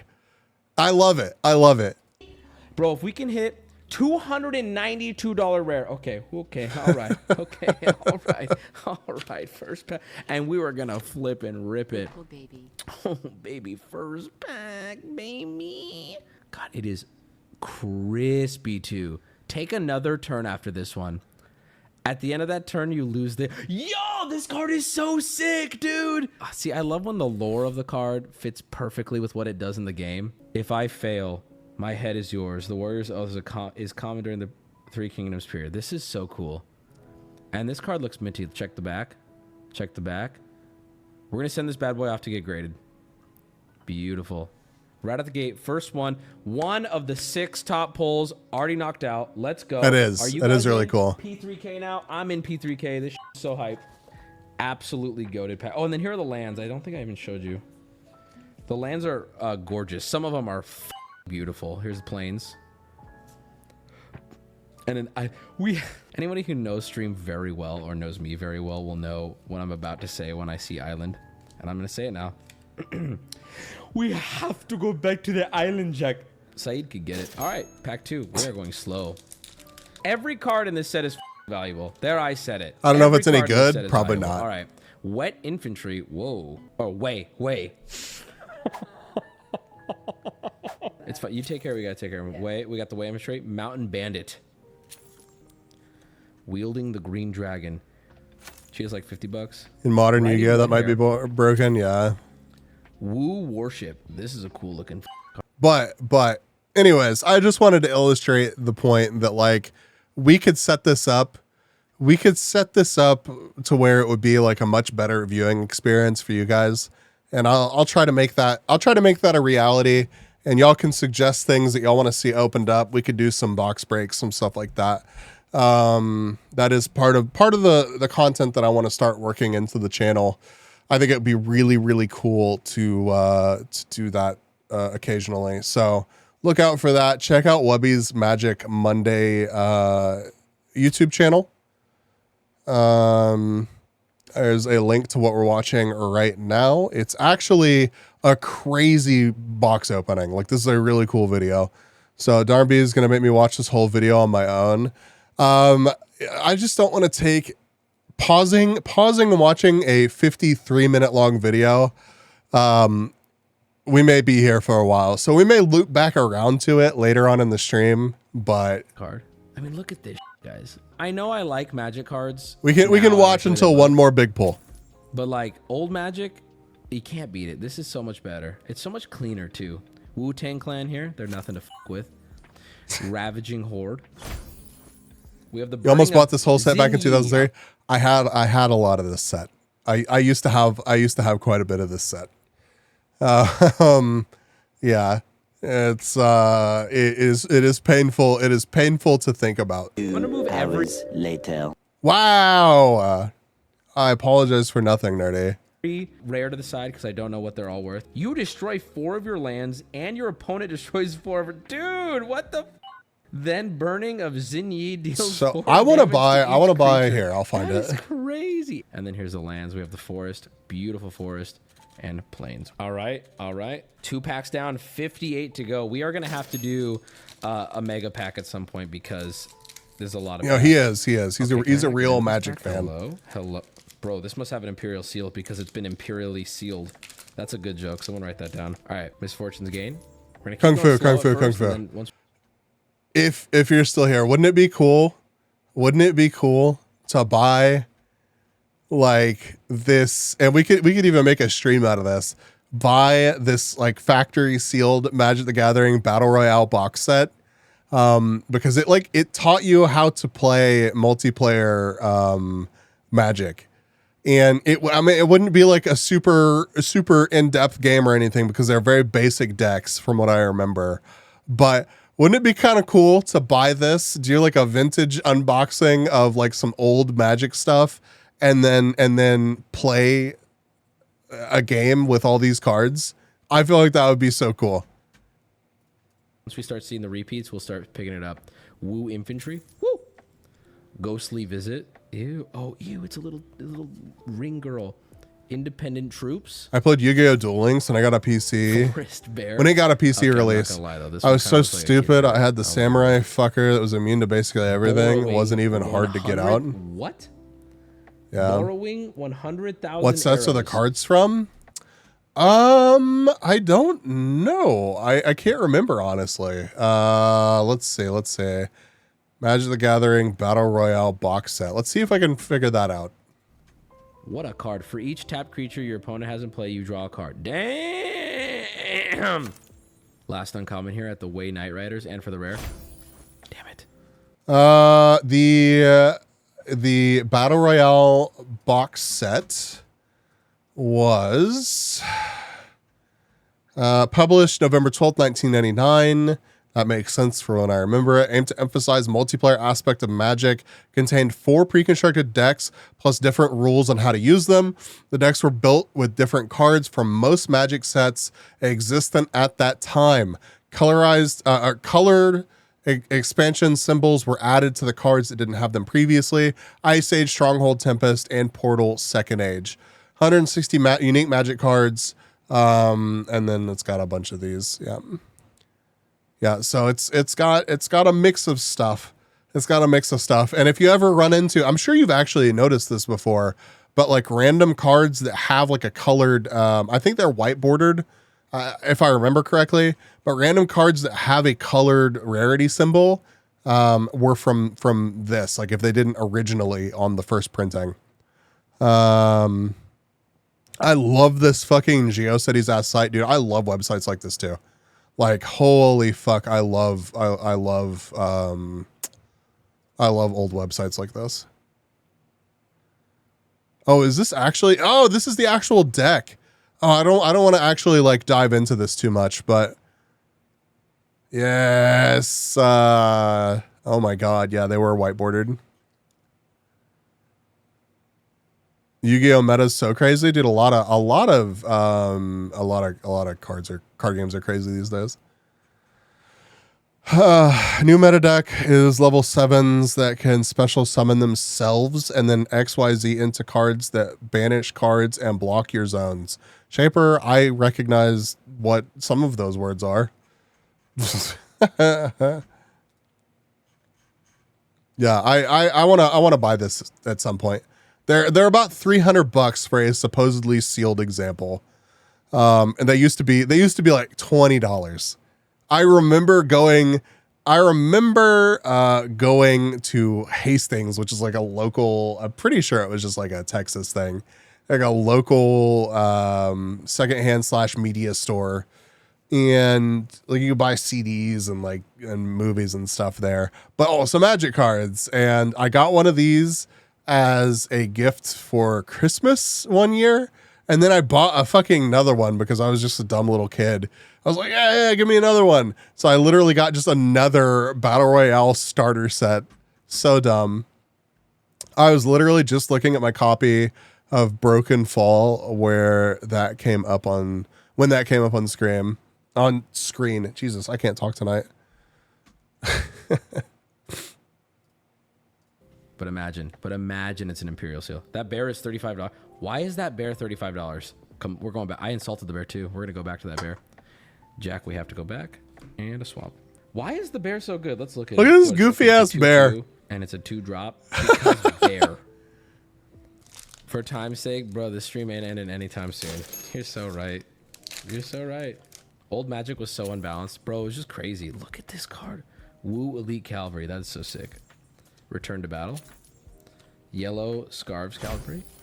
3 visits. This is a good card. That's a common. That's a $50. Search your library for a forest card and put that force into play. Goated card right here, boys. Goated card right here. This is the most expensive common, I believe. Very good common. Crazy that a common can be worth so much. Whoa. Swamp super duper rare white border. Are uncommon. Older than people who can fucking drink edition, $5,000. Listen. And for the rare Imperial Seal, Stone Catapult. Oh, Trebuchet's better. And then we have a swamp and oh, look how good that looks, bro. I don't know, Ice. I don't know how they do it. We have to get back to the mountain jack. Alex, do you have scissors or something? Because some of these I'm worried about. Actually, wait. I think I found a technique. Is this 3 Kingdoms? Yes, sir, brother. Yes, sir. It's P3K. Fire Ambush. Zodiac Rabbit. The other Zodiacs, I think, are worth no. more. Okay, no. I've still got tissues. This dude, we've seen you. First uncommon. This dude. First uncommon. Dude. Control the court. Draw 4 cards and put them into your hand, then discard 3 cards at rent. That's bad. Thank you, brother. Hey. Zodiac Ox. Cracking tonight, boys. Oh my God. What's this one worth? I thought it took longer. 21 near mint. Okay, come on, buddy. You're gonna get sleeved.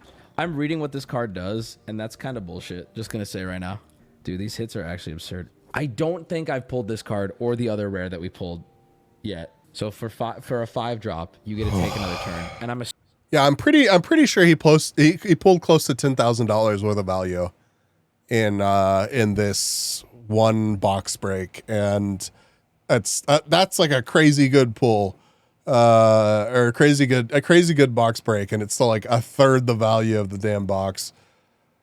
Whatever though. Let's see. What's a Urza's Saga booster box? If I could just buy any box to open. Yeah, here's a totally legitimate one for $7,300 or $7,400, their best offer. Here's 12.5. Ah, that's totally, yeah. You do that. 6,500. Oh, it's a tournament pack. Come on. $10,000. Yeah, imagine, like, didn't these go up to like almost $100,000 or some goofy shit during like the peak of the whole Magic Mania during COVID? Am I remembering that correctly? I remember them being like, they're still absurdly expensive. Don't get me wrong. But I remember them being like absurdly expensive. Gen 1 Yu-Gi-Oh! Has fusion cards that are worse than their fuel foul. The first set trading card game have 2 kinds of cards, broken cards and shit cards. Yeah.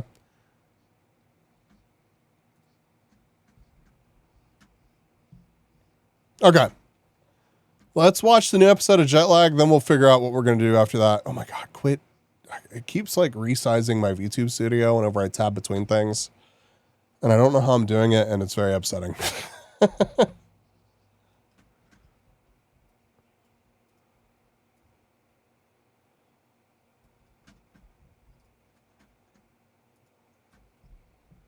right, you ready for Jet Lag? And I can... Actually, I think it's going to... Let's see how much of the screen it takes up. Welcome to episode 2 of our race from the top of Alaska to the bottom of Florida. In this game, teams must complete challenges to earn tickets which they can use to purchase transportation. Last episode, my partner Michelle and I managed to earn a ticket onto today's one and only flight out of America's northernmost city, Ukqiavik, Alaska, giving us the lead on Ben and Adam, who are now stuck in Ukqiavik with no way out until the next flight at 10:30 a.m. tomorrow. Well, that is bad. Yeah, but y'all did also not lost make for it. Ben and Adam. With Michelle and I in the air, they now have 2.5 hours where we can't compete with them for tickets. This is especially bad for us because today's best ticket, a 1,500-mile flight that could be a team's way to the lower 48, is still hiding somewhere in the day's deck. So with time left in the game day, Ben and Adam are hoping to force up that powerful ticket by getting rid of one of the easy challenges in the day's flop. Find a non-American flag. I feel like that would probably be easy to do here. Okay, these are burritos. Sure, they should have a Mexican flag. They do not. Oh, one fun fact about this place Oh, is that's that, like, clever. because everything has to be like shipped in. That's by, like, clever. plane and stuff.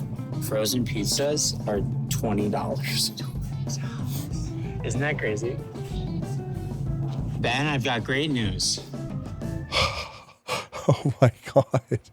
You know, you get frozen lasagna for $16. Holy shit. That is an amount.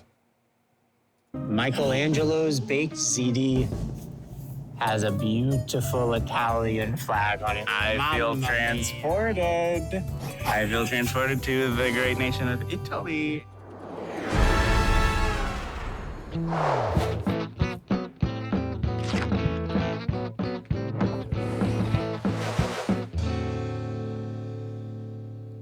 That's a ticket claimed. It's not a great ticket, but it's a ticket. I think the more interesting thing is if something good can come up in the flop now. Yeah. Okay. So let's All go right, ahead let's and generate.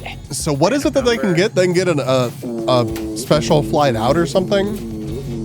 1,500-mile Oh, flight to a Jesus. coastal state. Have a picnic on the beach. While sitting on a beach, both team members must share and enjoy at least 3 different foods. So this is the best ticket that's in today's deck, like by far. Because here's the thing. If we get this ticket, that means that we'll have not only a flight to Anchorage, but we'll have a flight straight out of Anchorage to Oh, I Seattle. get it. Let's have a lovely This little would be really picnic. I'm feeling pretty good. Let's buy a delicious candy treat. We deserve a treat. We can get some Cracker Jill. What the hell kind of woke BS is this? Ooh, Pop Rocks. M&Ms. 3 delicious foods.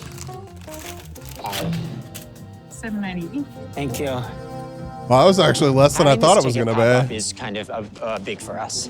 Yeah. Like, I think it's gonna, because here's the thing, like, they're gonna get to Anchorage by tonight, but they're not gonna have a way out. They're not gonna have a way out.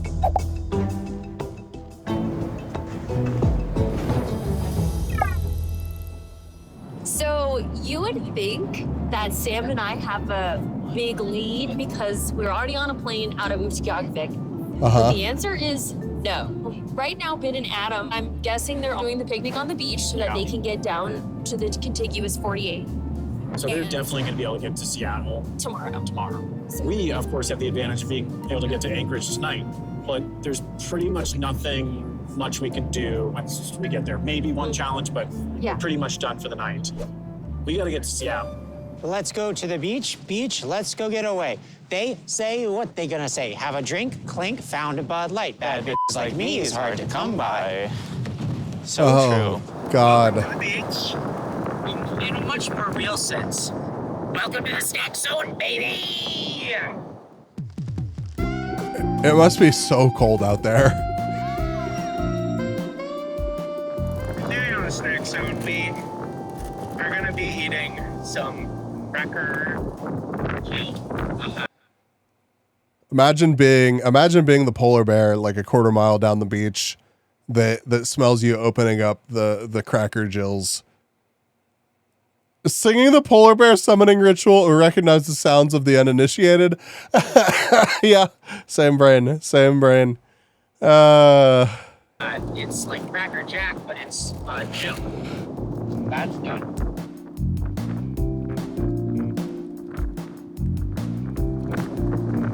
I think, like, your ass needs to go.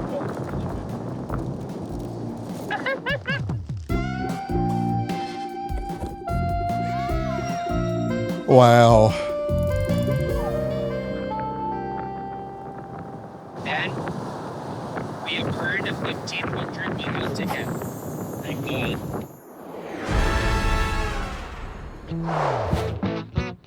Yeah, Bambi. A walrus could come out of the water and wreck those too. Yeah, Let's go inside. I feel like just about anything could wander out of that beach and wreck them.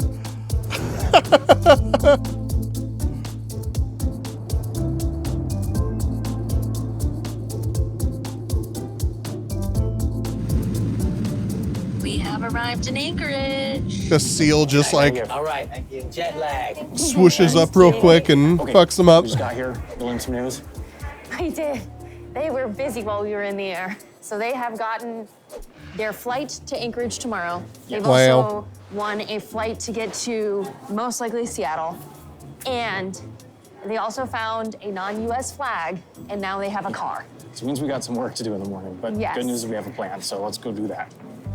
So here's the Didn't plan. they start Michelle and I doing need challenges to get now? to the lower 48. Driving would take Yeah. 41 hours and go through Canada, and there aren't any trains, so our only choice is to fly. And if we Yes. want to fly direct to Seattle, not stopping in Juneau or something, there's only one ticket in tomorrow's deck that will get us there. A 1,600-mile flight that you can earn by finding a moose and telling it a joke. We need to find that ticket and complete it fast tomorrow because there's a 10 a.m. flight to Seattle we really want I to make. feel like You that's gonna start be hard each to day do where you before end 10 at the a.m. last day, so to optimize our chances, we're gonna end our day in Getting Earthquake narwhaled Park, by a eating supposed Cracker moose spawning Jills. hotspot. We can get there by taking an Uber, even though we don't have a car ticket, because teams are allowed to travel locally for free.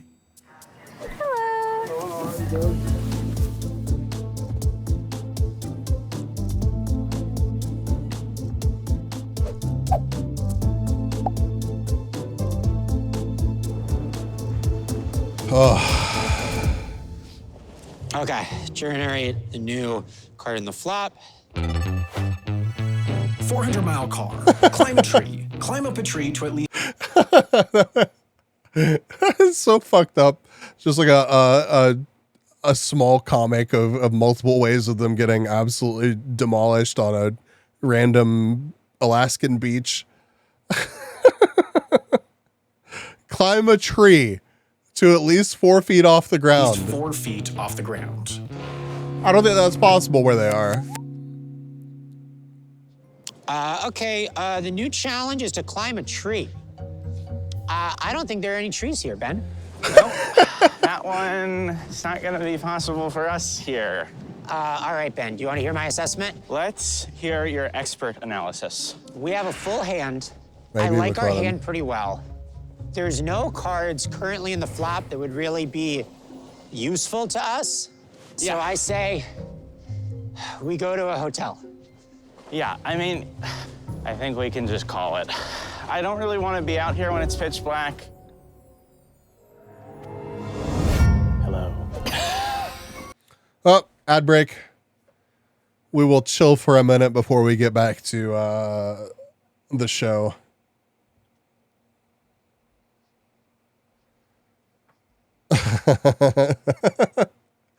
Getting a card that tells you to climb a tree in Udovik, Alaska.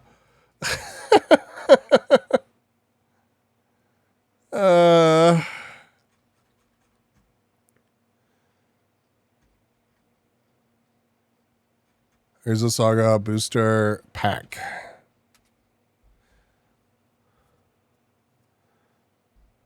Wow. $216.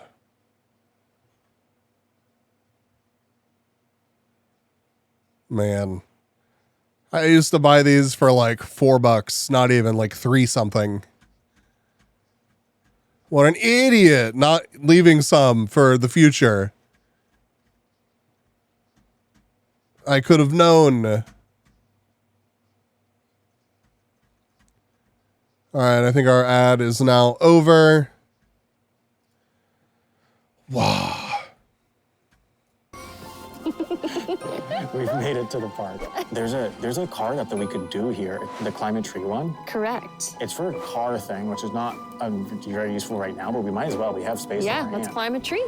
Honestly, like right there. It looks like we're in a horror movie, Sam. You ready for my skills? I'm so ready for your skills, Sam. Woohoo! Go, Sam! Woohoo! How do you feel up there? It's so much better than down there. It's crazy. Breaking.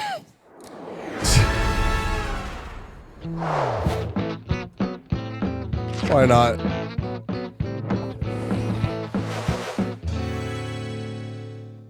Please get down before you die. So the reason that we came all the way here was to put our pin in this place for a strategic position for Wait, I tomorrow. need Oh headlamp. my God. Oh my God. 7:40. We're gonna call the day here. I'm a foot off the ground. Send help. Call somebody. We'll see you in this exact spot 8 a.m. tomorrow morning. Good night. I want to fly to Anchorage. This is our spot for the night. Good night. Now it's the rest period. In this game, rest periods work the same way they do in all of our games. No strategizing, no traveling, and no challenges, but this time with one exception. If teams can manage to book a bedroom on an overnight sleeper train with one of their train cards, they are allowed to make progress through the night on that train. That's not relevant for tonight though, so here's all you need to know. Tomorrow That's at 8 a.m., interesting. the game will restart from these exact locations, and the flop will be wiped and replaced with 4 new cards from the new day's deck. But first, it's time for teams to go to a hotel and sleep. Or at least, try to. It is 6 in the morning, and I could not sleep at all last night. Every 5 minutes, I was having nightmares about the flop for today, because that is how pivotal today's flop is for me and Sam. And you know what makes it even worse? I feel like you need to chill. Like you need to relax. You need to relax. I feel like there are things that you could buy in Washington State that would allow you to relax and maybe not take this too serially, because I feel like that's where we're at right now. If you're having nightmares about this super awesome badass challenge that you're on, imagine getting paid for this shit. First, stay with me. Today is the first day of Scorpio season. Adam is a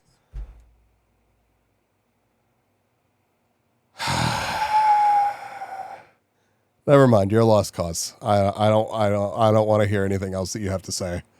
Scorpio. If you are a Scorpio in Scorpio season, a Leo in Leo season, whatever it is, that is when you are at your peak. Because here's what I think. Here's what I think. You know what? Actually, I don't know what I think. Okay, now it's 8 a.m. and time to start 3 days straight through Colorado once, unrelated, of course. Of We're course. so back. It's 8 a.m. It's still dark out, but we are back at Earthquake Park. Oh my God, So Scorpio season right now. It's the first day of Scorpio season. It's so Scorpio season right now. Oh my God. And I am so anxious about this.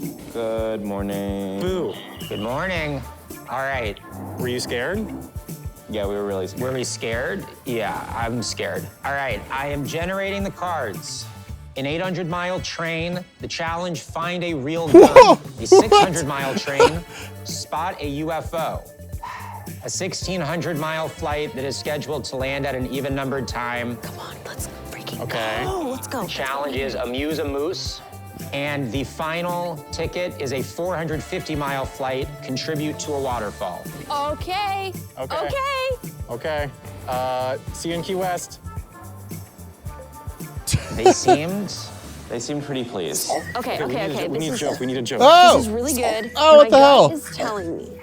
Let's put a cap on how much time we're looking for the moose. Hi, Polka Dog. And if we don't find the moose here in that time, we go to the waterfall.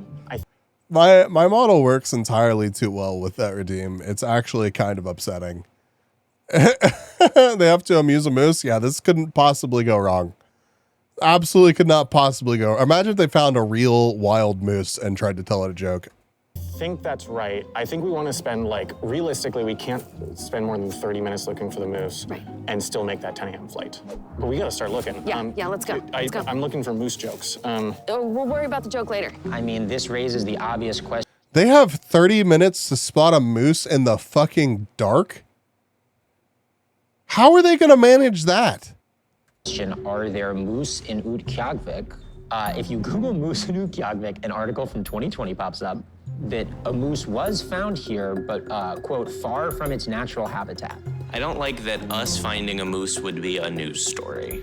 Right, Eyes? Anchorage moose, then the first article says how to find a moose in Anchorage in less than an hour.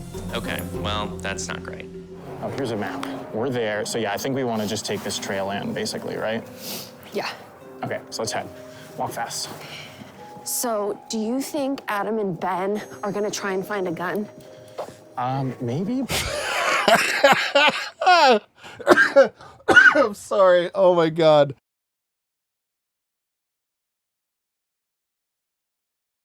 That statement out of context is just so, it's so wild. You think they're going to try to find a gun? I feel like walking around this park or whatever, whenever it's dark outside, probably not the safest thing that they could have done. Yeah, I feel like there's more than just meese out here that could fuck them up. I think it could be tough there. There are other challenges we could do. We could potentially do we could probably do the gun one. We could probably do the UFO one. I personally don't want to do either of those because I would worry that it would free up a spot in the flop for a good ticket. Yeah, since we're probably going to be flying so much today, we want the flop to be as bad as possible. Yeah, so I don't want to do them any favors. Hopefully it takes them a long time to find the moose. Look, I know for a fact that there are moose at the Polar bear zoo, gun, but the absolutely. zoo does not open until 10. And so otherwise they're going to have to try and find one in the wild, which is possible, but yeah, tough. This is tough. I mean, the light really only goes 20 feet in or so. You know when moose wake up? No. Yeah, I don't know either. What sound do moose make? Do they moo like a cow? Oh my fucking God. Imply it, I feel This is actually kind of terrifying for them. Oh, Ben, I got some news for you. It's really fucking cold. Yep. We've still got like 2 hours until our flight. Yeah, it is. Utqiagvik has a lovely Inupiat Cultural Heritage Center. And so I say we walk to that, we see if there are any moose on the way. Yeah. And if not, we just sort of hang out there. I'm gonna go ahead and tell you right now, Ben, Yeah, not seeing any it might moose be. so far. I'm not seeing anything. Me neither. Okay, You want to go back and then go to the left? Yeah, let's go this way. Yeah. Okay, this path looks pretty good. I feel like the moose aren't out for breakfast yet. Sleep for all like 14 hours of dark. Does this loop back around? I think eventually. I haven't seen any wildlife. Oh, this is like a trail. It's not nearly you know where they hang out. Sam, something moved up there. Something moved up there. Oh, it's a person. God damn it. Moose check. Moose check. I'd be kind of terrified of seeing another person out there that early. What the hell are they doing? There's no moose. No moose. Polar bear check. No polar bears either. So good news and bad news. But we did make it to the Inupiat Heritage Center. All right, the woman at the front said this is the best room. So get ready for the best room. Whaling Gallery. It's just a Wendigo. Whoa, this room does rock. This is the best room. Oh, that's beautiful. No big deal. Dang. Just a cryptid. Damn, that's so cool. Huh. No moose on the coast? None. I think we need to turn around, Sam. I know. All right. It's okay. We've got the zoo as a backup. I feel like this is the size of a big dog. I feel like it's not. That is a tiny ass polar bear, I feel like. I feel like it's not intimidatingly big. 8:20 a.m. Vs, why wouldn't people be awake? Because at 8:20 a.m., I don't feel like most people are going to be running around in the dark at that park among the meese. Like, imagine scaring a moose. Imagine running through that park and scaring a moose. I don't think that would go well for anybody except for the moose, I guess. Slightly inconvenienced by being scared. It just doesn't. Maybe I'm wrong. Maybe it's just like going out and jogging in any public park here. But have you seen joggers? I have. I just can't imagine being like, yes, I'm pretty much out in the woods in fucking Alaska. Don't like moose. Charge at trains and trucks. Yeah, moose don't give a fuck. They do not give a fuck. Yeah, I mean, I guess it's probably not that uncommon there, but it's cold as shit, and that spot is known for wild moose. Apparently, I just don't feel like it's primo exercising area. Moose will absolutely off themselves charging a train. God, that's such a terrifying thought. I feel like if I Or saw just like this, I'd be disturbing yeah, thought, I You guess. think this is the size of a big dog? The red mist of a fucking moose just getting obliterated by a train. Like that would not That has to be traumatic for the train driver. They're like the size of like a really big dog. I think you're wrong about that. Yeah. Is this our guy? Yeah, I would think so. Is it weird for me to ask the Uber driver if they have a gun on them? I've never been anywhere like this. Yeah, I feel like that. They arrived. I feel like that might raise a little bit of a red flag for that Uber driver. Ignore the construction. Crazy. Beautiful. I guess we should kind of just get to it. Let's fill it. That way maybe we can gain some of that quarter-mile distance we have to. So we're gonna go all the way to the brim. Ready? Yep. Okay, let's stay focused. No distraction. Oh my gosh, Ben, look, it's a little tiny one. It's a little tiny doll. Oh my gosh, I want a little doll. I would want to have this doll so bad. Honestly, now that we're in it, a quarter mile is a decent bit. Look at that view. I can't. Guys. Status report. My hands are getting cold. Why are they already holding a cup of water? I don't know, McLennan. Good news is it's 9 a.m. They have not yet informed us of any moose spottings. And we are now headed for the airport because our flight leaves in about 90 minutes. So, Sam and Michelle, we're coming for you. Imagine if their flight gets delayed or something up there where there's only like a flight or two a day. 0.24. Let's see if by the time I get down there, we get to 0.25. 0.25. All right. That's it. A quarter-mile hike. So this is waterfall-y, right? Yeah. This is a waterfall.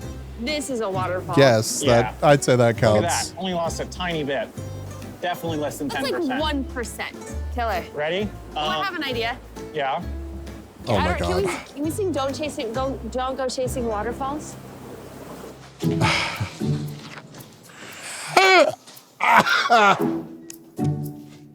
I'm dying. It's just a river. Yeah, but I mean, it was like changing elevation quickly. Waterfalls. Just stick to the rivers and the something you used to. He doesn't know the song. He absolutely does not know what she's talking about.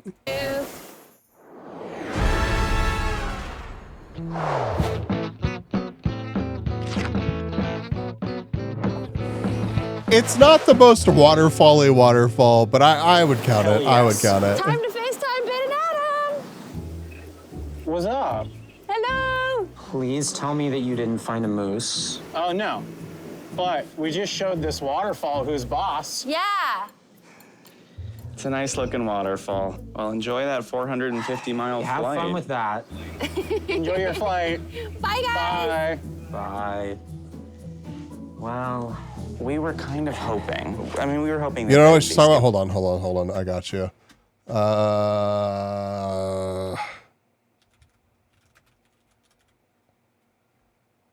It's a TLC song.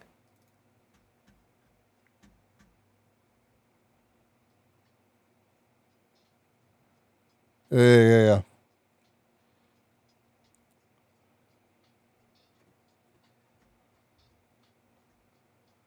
Isn't it? Yeah.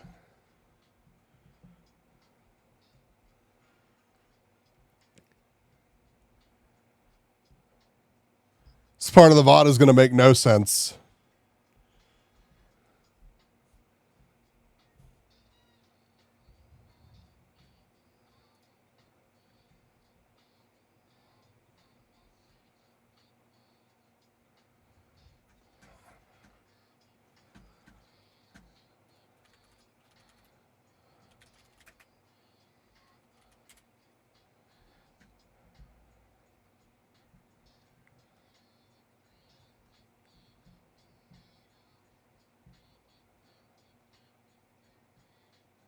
We're almost there.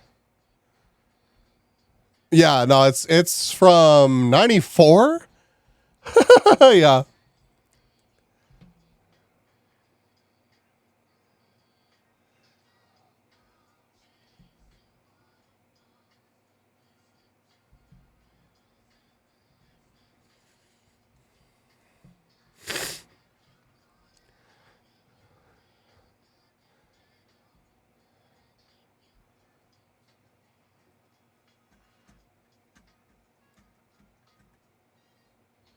Anyways, that's the song. he didn't know what that song was. We were hoping that they were going to waste a lot of time trying to find a moose. Yeah. And not find one. What they did instead is they're clearly waiting for the zoo to open. It's fine, it's fine. I mean, I'm honestly just more nervous about what shows up next in the flop. Can you do the flop? Yeah. Imagine if they go to the zoo and like the moose is in the moose house. That borders the Pacific. The moose is in the moose house and it just won't come out. So they're just standing there in front of where there should be a moose. He's trying to unlearn English after that wild moose chase. Oh my God.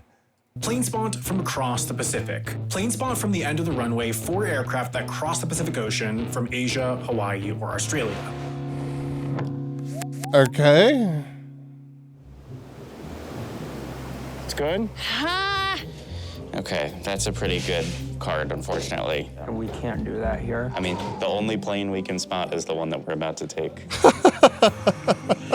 That sucks for them. And they're probably going to get that before we land. I don't think that's worth optimizing for. Because the only reason we'd want to do that is if we wanted to like go to California. I think the next challenge we want to do is the zoo at 10. The other idea is we can find a gun. Well, where would we even go for the gun? Like Walmart? Walmart, gun store, whatever. Hey there, I was calling to see if you guys have a firearms section. Yes. Okay, thank you so much. Let's go! Let's go! I'm so excited. It's not great. It's not looking good for Team Badham. So I mean, seriously, like, what would they do? What would they do if like this flight was canceled for whatever reason? Do you just kind of have to like stop and be like, okay, I guess we're gonna start over. We'll just start over from the beginning because like, I mean, it probably didn't happen, but having one team so remote with one way to get out of here is kind of risky for this whole challenge. That 1,600-mile flight is the only one getting them to Seattle. Yep. But they can, I think what they can have is like a bank of cards. So like they'll just be positioned to get out of Seattle quickly. Bridge at like 12:30. There is a flight from Anchorage to Seattle at 1. Which we could take. Which we have a ticket that lets us get on. But the thing is, you aren't allowed to book more than one move in advance. Right. So we would have to book after we got off our plane. And we might not be able to book that late. Yeah, I mean, I think our only hope is that our flight gets in early. Let's look at like what flights they could take. Because I feel like we might be, I feel like maybe I'm getting ahead of myself here. Oh yeah, for sure, McLennan. Yeah. What notification? Oh no! What happened? What happened? What? Michelle, I have news. Why are you acting like that? This doesn't sound good. What if I told you it was good? What is it? Ben and Adam's flight, at least their inbound aircraft, is an hour-and-a-half delayed. Oh my God! Skippity-doo-die-ay! Oh my God, this is crazy! What is your impression of What was that Adam Chase reaction? when he found out that the flight was delayed? No. No! No! That's my impression. Yeah, that's actually pretty he accurate. repeats himself. He goes through all of this, The stages of grief. He goes through Yeah. all of them in like 5 seconds. It's crazy. No.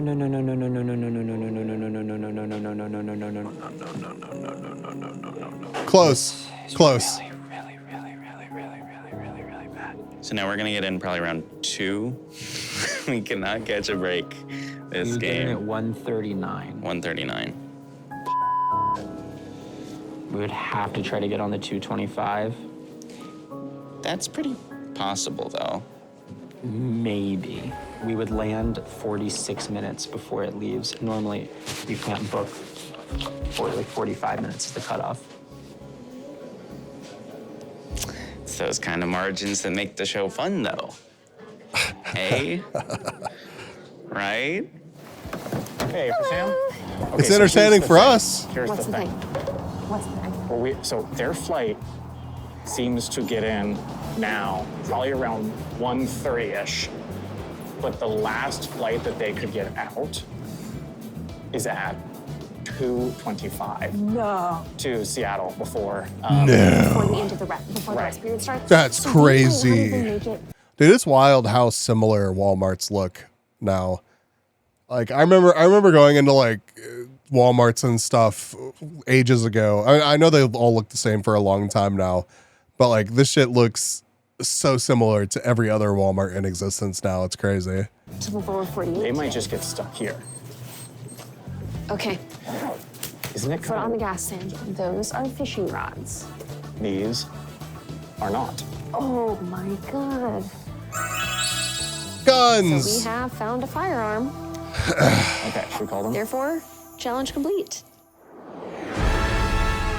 God, and they have to sit there being delayed and get phone calls of them completing all these challenges. God, that sucks.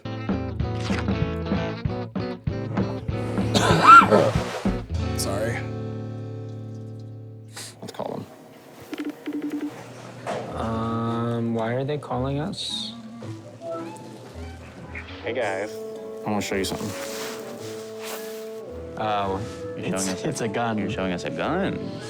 Okay. We do have to go, but shouldn't you be boarding your flight by now? What you know a what? great That what a tone great that you're question. taking with us makes me think that you know why we're not. Have fun, kids. Bye. Oh no. Getting out of me so sad. Well, we have to update the flop. Yes. Okay. Well, let's just do it right Let now. me get my phone. 400-mile car. Cry. Produce any actual tears using any means necessary. Oh, you do that there. Just get an onion. Literally just buy an onion. 400-mile car. Cry. Okay. I mean, easy. We can do that. We could, but do we even want that? Well, Okay. if we do it, then we get another one up on the board. Okay, true. At the zoo, we're gonna do it. We're gonna cry at the zoo. Oh, yes. How are you guys? Doing well, Hey, for thank Sam? you. Yeah. How's it going? I wonder how they make themselves cry. So bad.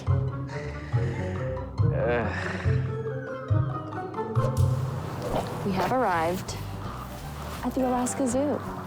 Enjoy your visit. Thank you.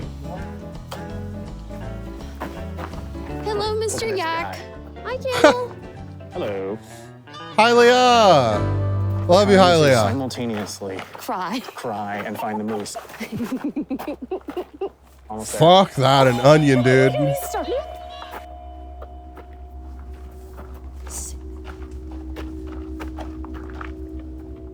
What is going on? I'm not even trying. This is crazy.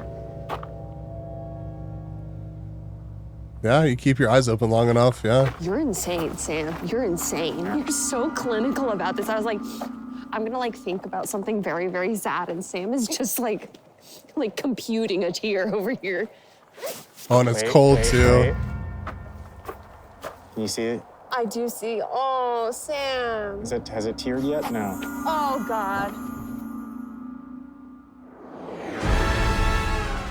I guess that counts.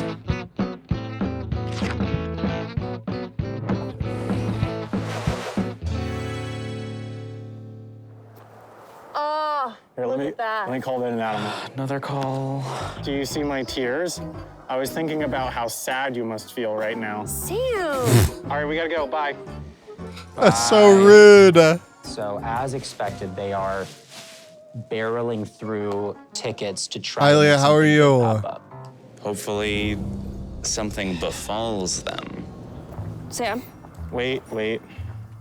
where is the moose? No.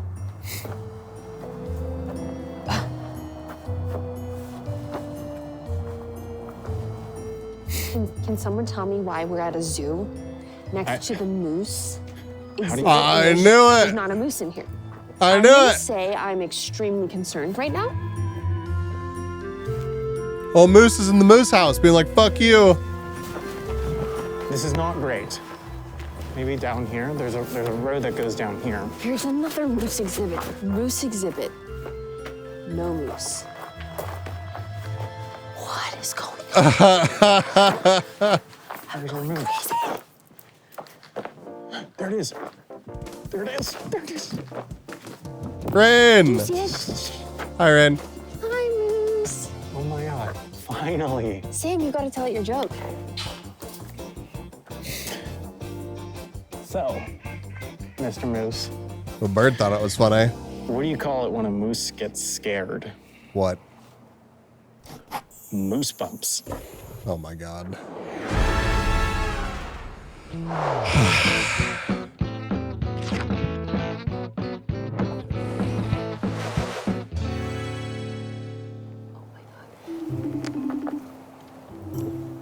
Put him in the cage. Yeah. Please. Please. You guys are obsessed with calling us. Yeah, like, leave us alone. Chill the f out, maybe. Do you see our friend? Yeah. Yeah, we see him. All right, we gotta go. Bye. Bye. Let's go. Don't have much time. We gotta get to the airport, get through security quick. I wonder if their flight's gonna get delayed again. Because like a lot of times when a flight gets delayed once, it gets delayed again. But I mean, I guess it's got to be in the air. They could probably check that much. There's our plane, Ben. Okay, there it is. There it is. It is here. All right, well, let's go get on it. So it's 11 a.m. If we can get on that plane and get out in the next like 20 minutes, we're probably okay. Have a good one. Thank you. I want to see snow. I want to see snow, chat. Like IRL. Sorry. Fourth time here. 11:14. I don't know. Ooh, it's gonna get down to freezing tomorrow. Adam? Yeah, thank you. Thank Nice. you. Let's do it.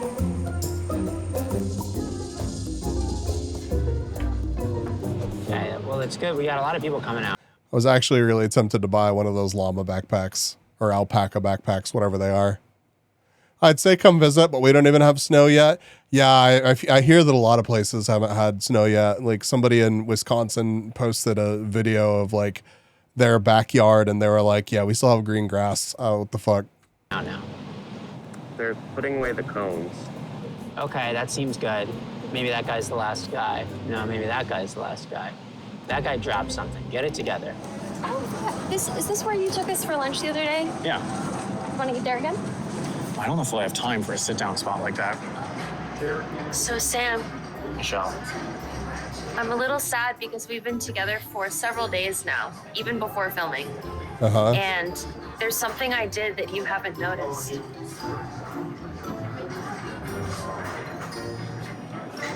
To my body. You get a haircut? No, I didn't Oh, get I I did fucking- jet yeah. lag nails. I noticed the nails, but I didn't like understand what the fuck their like significance was to the nails. All right. The plane is moving. I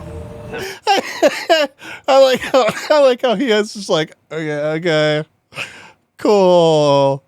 Flight attendant said that she'd know we were going to get in at 1:33. 1:33 would be fine. I think we can work with that.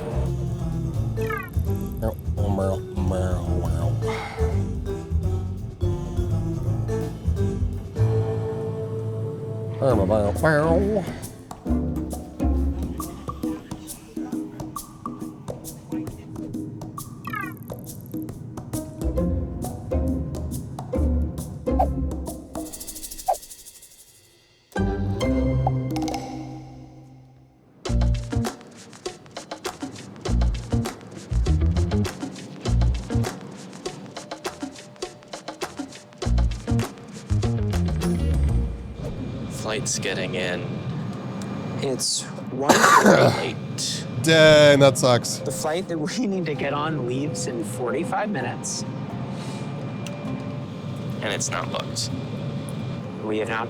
We can't book it. We can't book it until we're off this plane. Why not? We don't Is that the know rule? when the cutoff is. I was like, if that's legitimately a rule, that sucks. Like, I wish it'd be. I mean, I guess it's kind of good to get caught by stuff like this, but I feel like they should be able to book their next flight like online on the current form of transportation. Welcome back, Legion. We can't figure it out. Ben's, you've been doing a ton of research. Seems to maybe be a half an hour. But some things have said Oh, 45 nice. minutes. Some things have said 45 minutes. Yeah, I've heard good things about that movie. I may see it tomorrow. At least I think that's the Godzilla I may see tomorrow. If we can't book this flight, we're so fucked. I mean, I genuinely am really, really, really worried about it. And if you guys could do me a favor, I do have two gentlemen that are trying to make a very, very tight connection for a very special race that they're working on.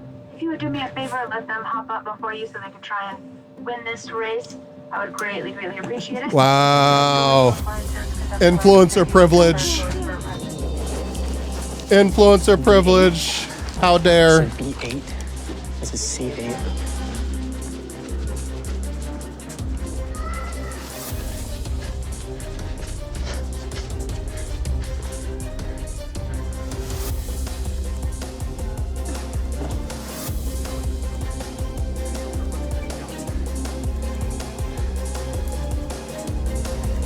Hi.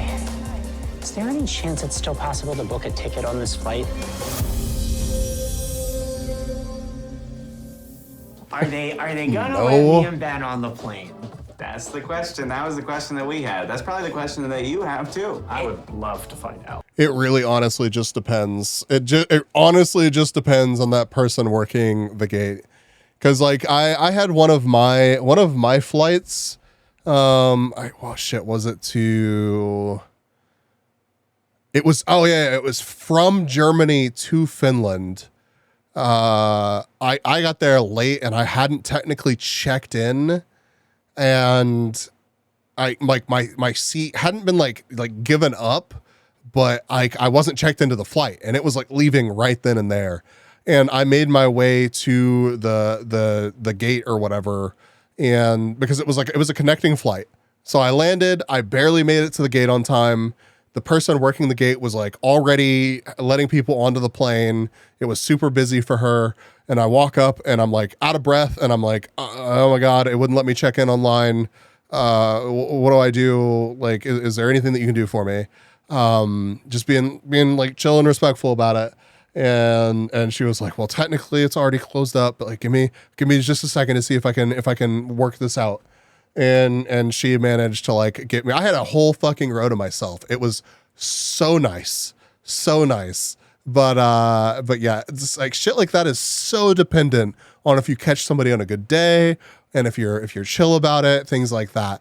Like I guarantee you they just struck up a conversation because they were obviously filming stuff. They struck up a conversation with the crew on that flight and talked to them about it. And they may not have even fucking asked the people to like let them off early. That flight attendant may have just been like, oh, that's super interesting and cool. I'll make sure that you get off this plane first. I can't believe you use streamer privilege. I never brought that up once, Legion. Thank you very much. All right, let's watch some of their ads because we're enjoying their content.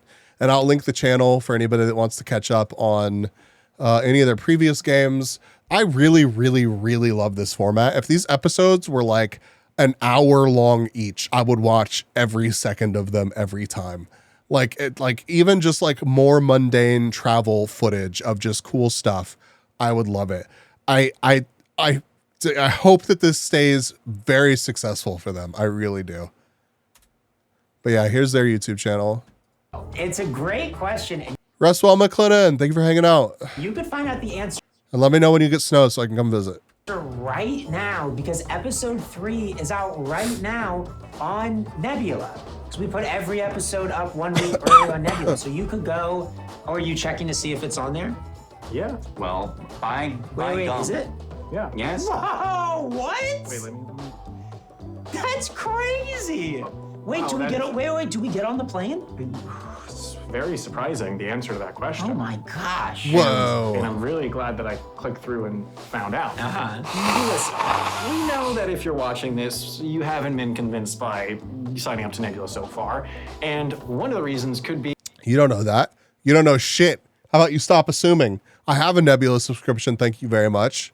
You know, there's just too many subscriptions. There's like a subscription for everything. Kels, these how days. are you? We know this. you know this, everyone knows this. So we do have a special offer for those Thank you of for you the that dicks. are just like peak subscription fatigue. But if you just want to pay once and be done and never think about paying for Nebula again, it's an offer. We have a lifetime membership offer right now for a limited time for the holidays. And it's really that simple. Offer chillin'? One fee, you just pay it, done. Well, I hope Nebula you access for life, have a early nice access relax. for life, all of the other stuff on Nebula for life. I mean, there's really not much more to say than that. It's a lifetime membership. It's available for a limited time. Yeah, it's like instead of renting Nebula every. Cause my mom bought me Delta 8 gummies and Delta 9 a Delta 9 drink. I never saw that shit happening ever. I mean, I guess I could see it from her, but like she was with my dad, and that shit blew my mind. Every month or year, you just own Nebula. Yeah. Well, just not legally, but yes. And that, it gets you a lifetime of access, not just to jet lag, like Sam said, but to, All right, we got the Nebula ad out of the way.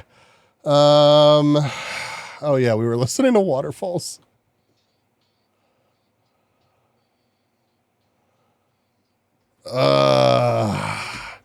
What else is there to do tonight? I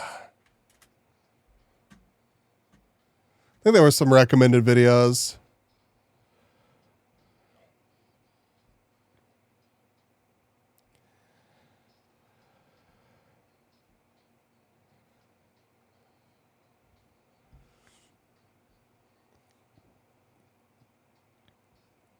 Oh, Jay, what the fuck? What the fuck?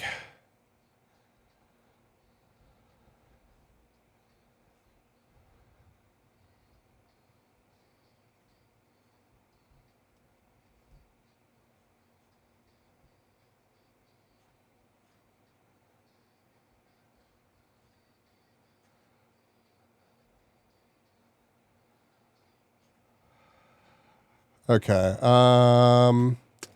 Let's see. Oh,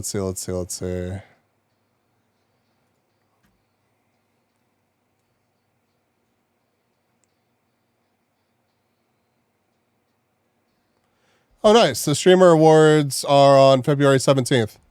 Oh, we got an ad break. I'm not sure about that. Alexa, stop. What did you even think I said? Like, stop.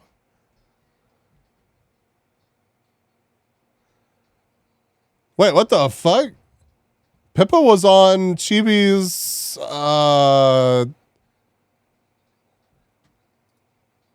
subathon? Huh? Surely she's not still.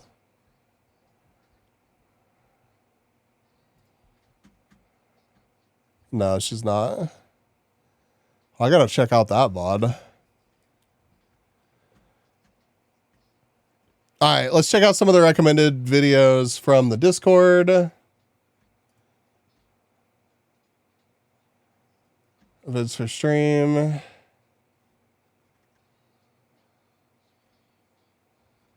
Oh yeah, I wanted to watch that video about the cheese. The one that 488 posted as well would be interesting.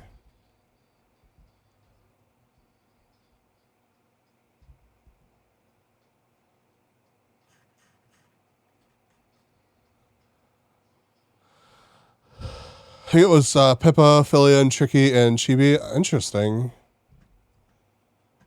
What do y'all think? Y'all think this one? Probably just one more video for the evening. In 2000, 20-minute video about how 5 Gum destroyed their brand, or secret underground cheese bunkers. this has almost no. A million views and a million views. Cheese? Okay, we watched the cheese one. 5 Gum. One vote for cheese, one for 5 Gum.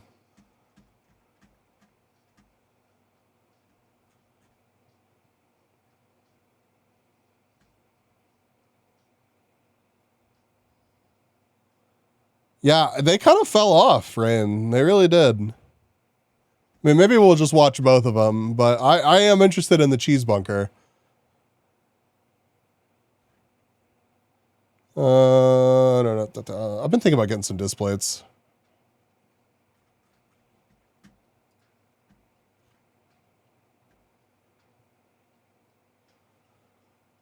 You love 5-gun watermelon? Me too. I love fake watermelon. Like so much. Cheese video is such a no way, really. Let's fuck it. Let's just watch them both. Let's start with the cheese bunker.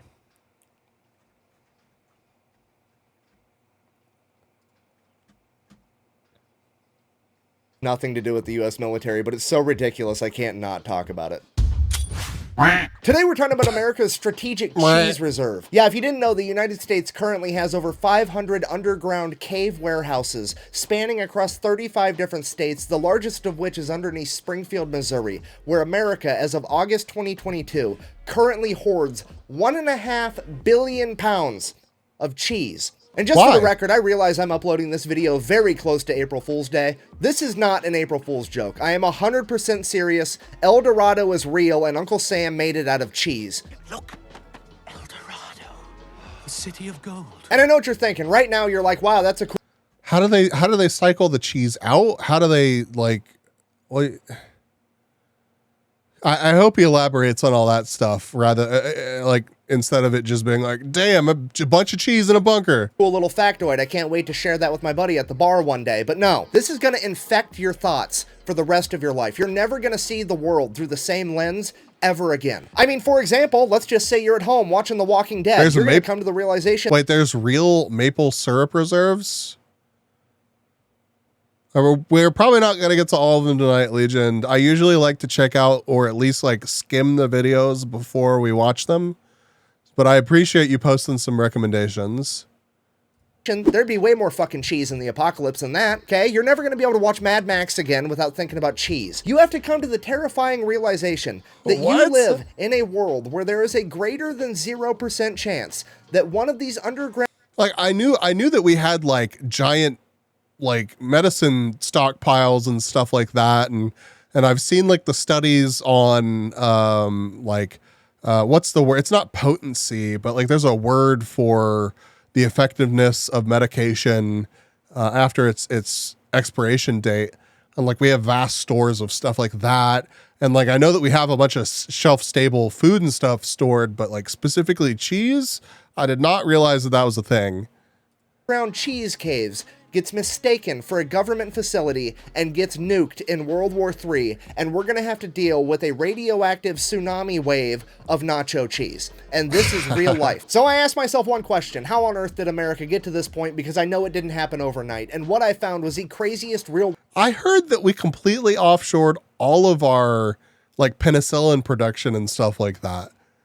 And yet we have a fucking 35 state network of cheese bunkers. Like that shit seems kind of backwards. World example of a butterfly effect that I have ever seen. And believe it or not, it all actually ties back in with last week's video of the ice cream ships of World War II. If you missed that, the super abbreviated version, basically the US government banned alcohol during Prohibition in the 1920s. Because of that, all the bars in America turned themselves into ice cream parlors to stay in business. Ice cream stepped up to fill the social void left by alcohol. If so facto, there was like 2 generations of Americans that treated ice cream like it was alcohol, socially speaking. As I'm sure you can imagine, this would drive up dairy consumption. Combine that with the fact that the 30s and 40s is when refrigeration would become readily accessible.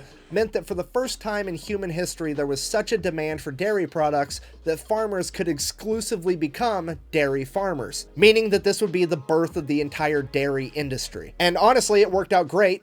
Right up until it didn't in 1949. 1949, 4 years after World War II, the American military is downsized, there's not an entire horde of young men eating 10,000 calories a day, and America's not exporting anywhere near as much food to other countries for war relief, meant that there was a decrease in dairy consumption, or a dip in the dairy market. As this became a bigger and bigger problem, the government had to step in because they weren't about to let the entire dairy industry implode, because I mean, let's face it, that would be utter catastrophe. So the USDA stepped in and said, hey, you know what, we're gonna buy all the excess milk. Okay? Oh my fucking God. Thought experiment. You're a dairy farmer. You make all of your money by selling milk. And then suddenly, a couple years back, motherfuckers quit drinking milk, aka you made less money. Now the government has come out of left field and said, hey, we're gonna buy all of the milk.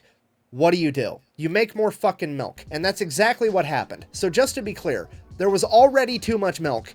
Now there's definitely gonna be too much milk. So naturally, all the milk starts flowing in. The government has absolutely no idea what to do with it, so they turn it into cheese, that way it doesn't expire. That part makes sense, but now what do you— So we have giant dairy industry subsidizing cheese bunkers because we just don't want them to collapse. To this day, we've been doing this for 70 years? Jesus Christ. Imagine how much that costs. you do with all the cheese? They have no clue, so they just throw it underneath a mountain, ignore it, and hope the problem goes away. But it doesn't go away because every single presidential administration through the 50s, the 60s, the 70s, they all continue to buy up excess milk to prop up the dairy industry, turn it into cheese, and stash it away in these caves. It literally turns into a giant political game of kick the can down the road because nobody wants to be the president that crashes the global economy by not buying enough milk while sitting on top of a mountain of cheese, which, understandable, I don't want to be that guy either. Then, fast forward to 1980, Ronald Reagan, aka the small government guy, gets elected, finds out that the US government is sitting on top of 500 million pounds of cheese and spending $1 million a day to refrigerate and store it, and he looks at this whole issue like a beaver looks at running water. Absolutely fucking not. We can't have it. So his administration goes about figuring out the cheapest way to solve this cheese problem. Obviously, we're gonna throw it all in the ocean. However, having at least the foresight to understand that that would cause political backlash, he wanted to see how the public would receive it, so someone from his administration shows up to a White House press conference with a 5-pound block of moldy cheese and is like, hey, we got 500 million pounds of this shit. How would you guys feel if we threw it in the ocean? It'll be fun. We'll save money on cheese. We're going to find out if blue whales are lactose intolerant. It's going to be a great science experiment. The public did not go for it. They kind of felt like, hey, I've paid taxes for the last 40 years. You've turned those taxes into cheese. I would at least like the cheese. So then the Reagan administration took the 55-gallon drums of cheese, cut it up into 5-pound blocks, packaged it, and spent the remainder of his administration funneling 300 million pounds of cheese into impoverished and elderly homes. And this is where we get... I just thought that I didn't realize that the government...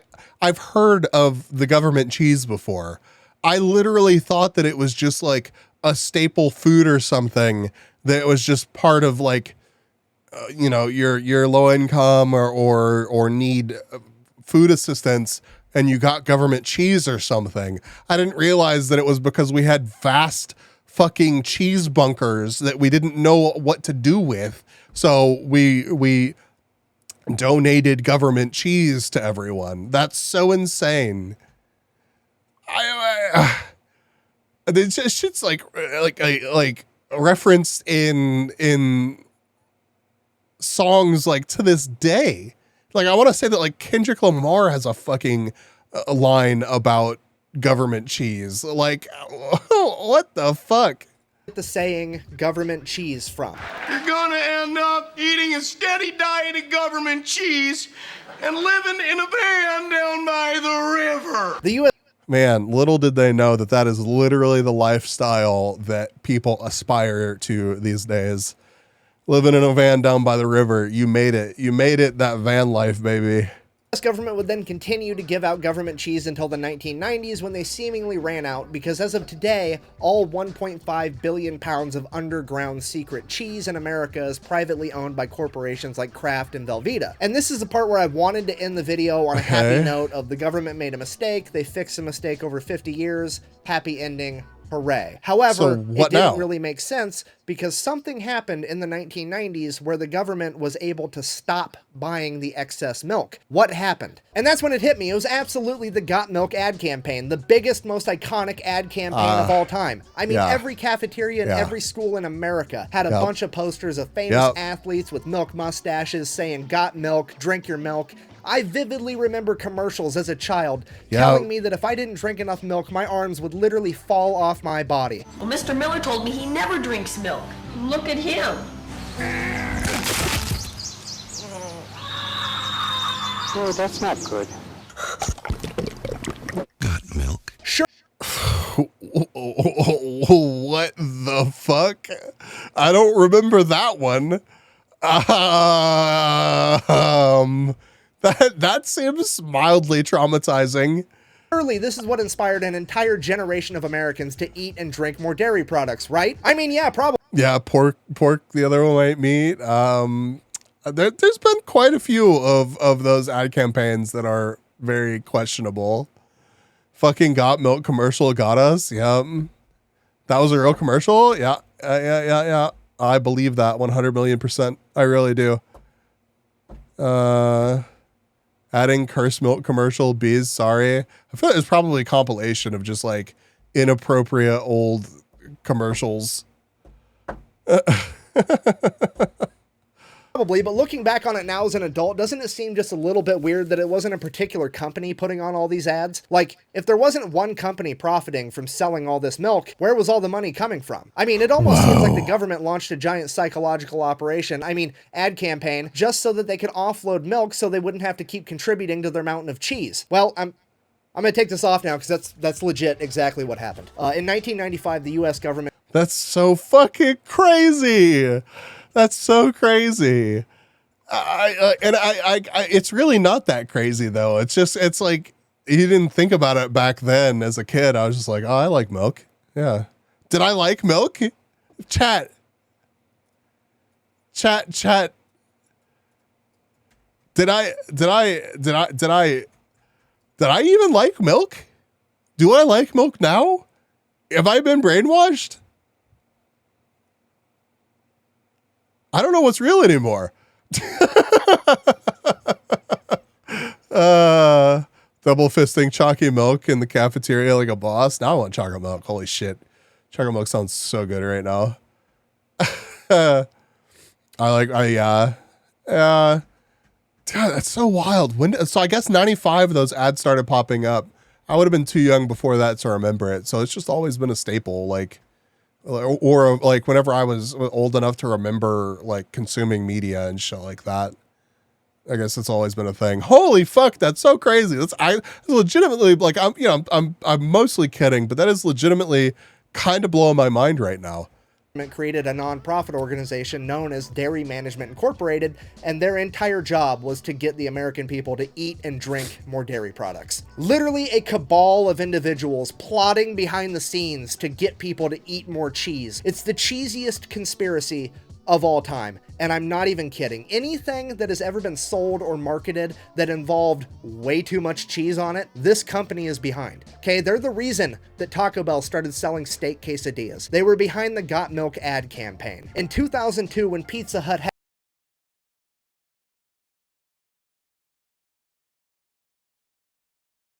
had the Summer of Cheese event where they put way too much cheese on all their pizzas, this is who was behind it. In 2010, when Domino's almost went out of business, they gave Domino's $12 million to stay in business and then gave them a bunch of cheese so that they could put extra cheese on all of their pizzas, and that was their entire proposition for staying in business. Hey, our pizzas have more cheese on them now, so they're good. It is absolutely insane.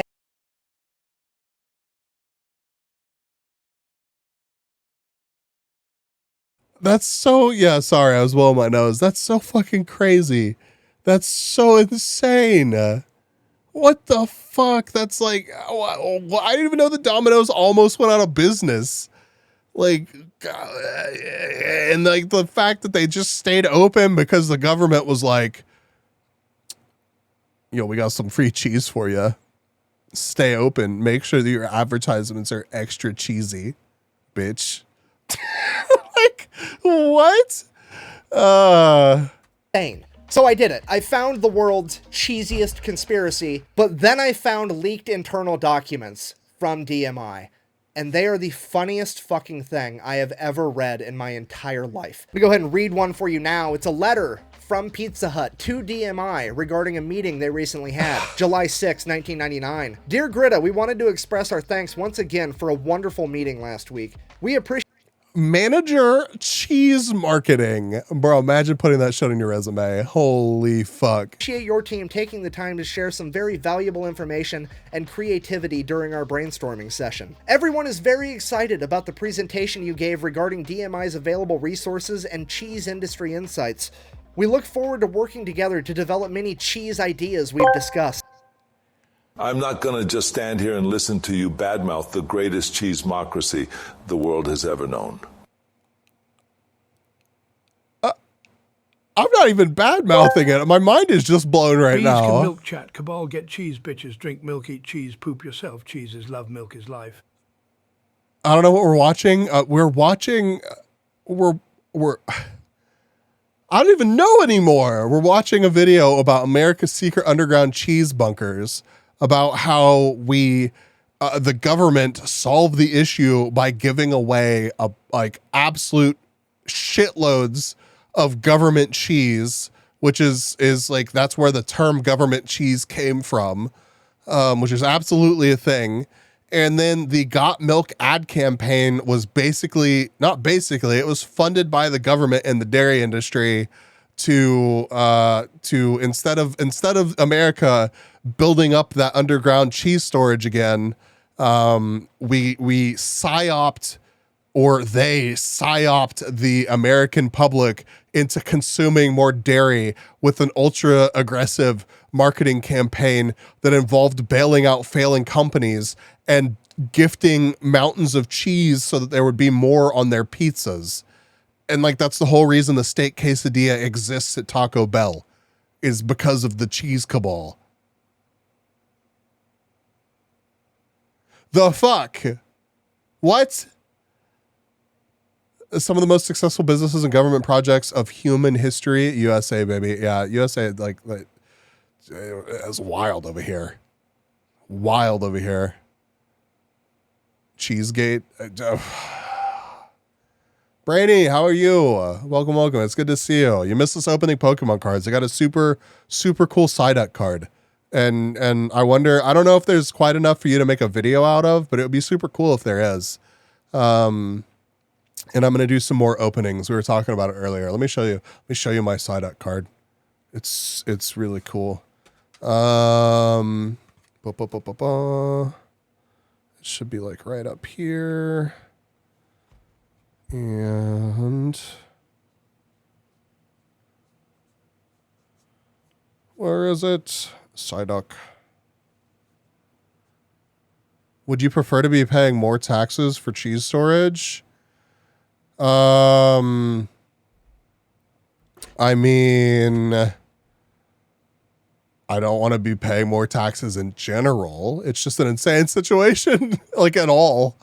This week's packed. What do you mean this week's packed? But yeah, we need to get back to making videos if you have time to fit me in. Otherwise, I gotta figure something out. But look at the Psyduck. Here we go. Look at him.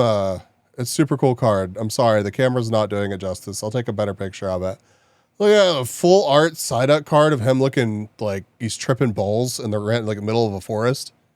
Sign me up.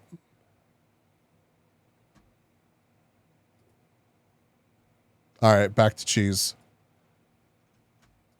We believe this is going to be a valuable partnership for both Pizza Hut and DMI. Let's sell more pizza and more cheese! ! Thank you again for coming to Dallas. We look forward to talking to you soon about our partnership opportunities. We will call you next week to discuss the next steps. Sincerely, Derek, Lord of the Cheese, and Liskrin, Lady of the Cheese. Even they know. That's so ridiculous. Dredge video in the making. One Switch sports vid. Both are roughly cut, so I can start working on this too. Nice. Yeah, I don't think it's even long enough to be like, I don't know. You'd have to like watch the little bit of the VOD. I think it's only about an hour of VOD, so probably cut down. You could make it a pretty short video. It'd be super easy to grab, like card costs and stuff like that. Maybe a short. And I think it'd be too much for a short, but I mean, maybe.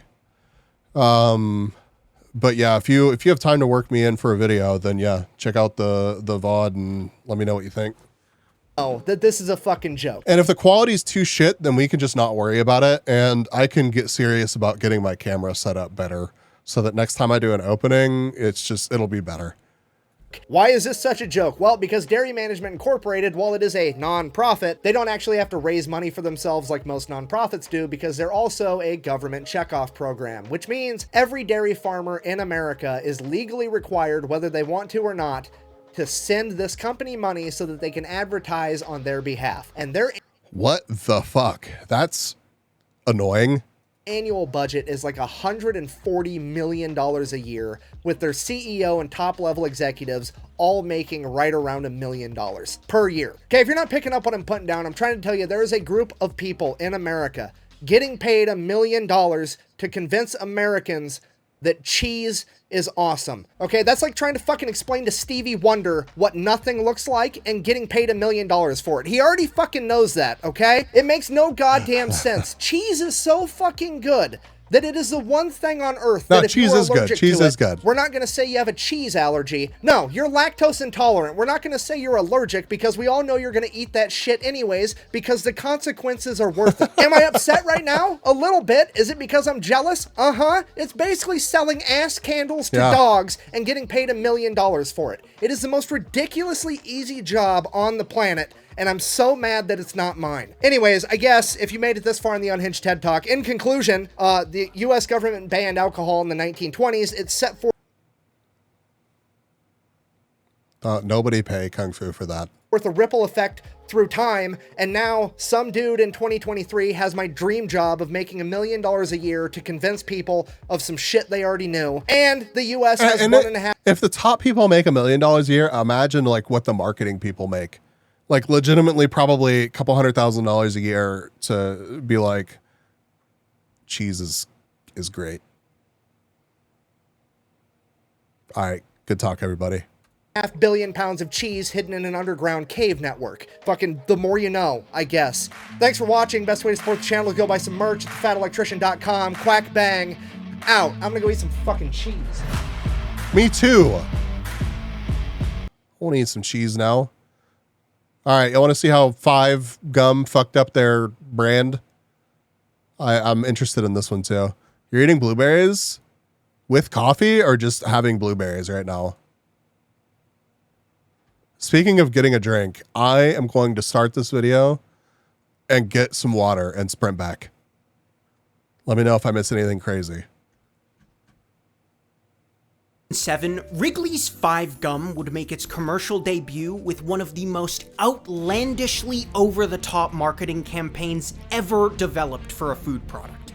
Seriously, 5's advertising was the edgiest thing a snack company's done since they decided to put Master Chief on Doritos bags. And that doesn't even come close. Originally named after the 5 human senses and the 5 calories in each stick, Wrigley's 5 managed to take something as mundane as chewing gum and posture it as the most extreme sensory experience available on the market. Even the names of the flavors were intense. It wasn't peppermint, cinnamon, and spearmint. It was cobalt, flare, and rain. 5 was a completely new take on how gum could be sold. A unique approach that focused less on the traditional themes of long-lasting, breath-freshening monotony and more on the visceral experience of the product itself. And this attitude didn't just pertain to the gum. Heck, even the packaging was unique. Seriously, there's a whole case study about it online. It was surprisingly innovative. And it was these innovations to marketing and packaging that made the product so strangely captivating for its time. In 2007, 5 Gum was a product specifically engineered for an entirely new age of consumer. Early insights show that Wrigley's 5 was looking to target the demographic of, quote, 14 to 25-year-old male status seekers, which I guess just translates to guys that are into Andrew Tate now, I don't know. It was a coming-of-age type of product, one that said Hubba Bubbas for babies and drew a line in the sand, separating the boys from the slightly less prepubescent boys. Look, for those that grew up in the late 2000s, there's no denying that 5 was kind of the Axe body spray of gum. And during the peak of the product's life cycle, its popularity was primarily associated with middle school boys. But the truth is, the success of 5's marketing would capture a consumer base far beyond the reach of their targeted demographic. And that was all thanks to a now timeless advertising campaign. But first, here's a different ad from today's sponsor, Displate. Orbit Did was you better know that though? most home improvement blogs rank how to mount a picture as a beginner level DIY job? Well, I'm here to tell you, it's not. You think banging nails? I have that exact lava lamp next to me right now. I mean, not that exact one, but it's got like the same color wax in it. And yeah. What do you mean it's not? It's Giga Easy unless it's a big picture. Oh, yeah. Yeah, for sure. Then good luck, buddy. Yep. Lame. Huh? How it feels to chew 5 gum. Atata ata. How did I fail? How did I fall for this marketing when I was 9? Sounds like I'm not the target at all. That's just what you thought, lame. It's just what you thought.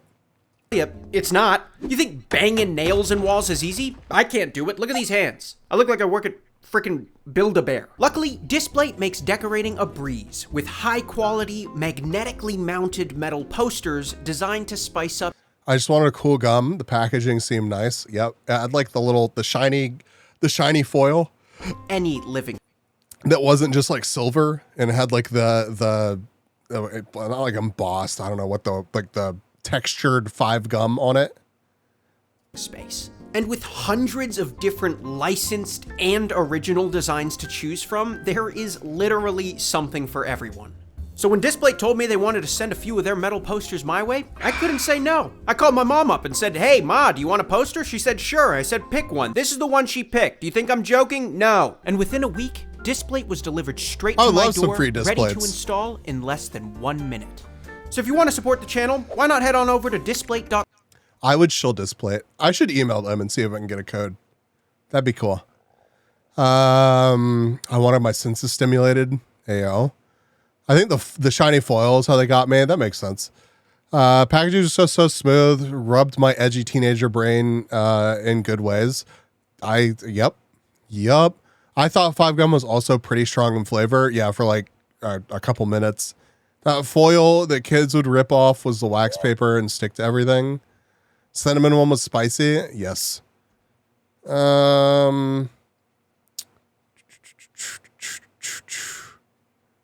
You never realized the red one was cinnamon? I know one market they didn't sell. One market they didn't sell the gum, non-US. Oh, really? Wasn't a thing over there? Why is sound alert sus? I believe it's banned. It's banned in Xie's channel. That's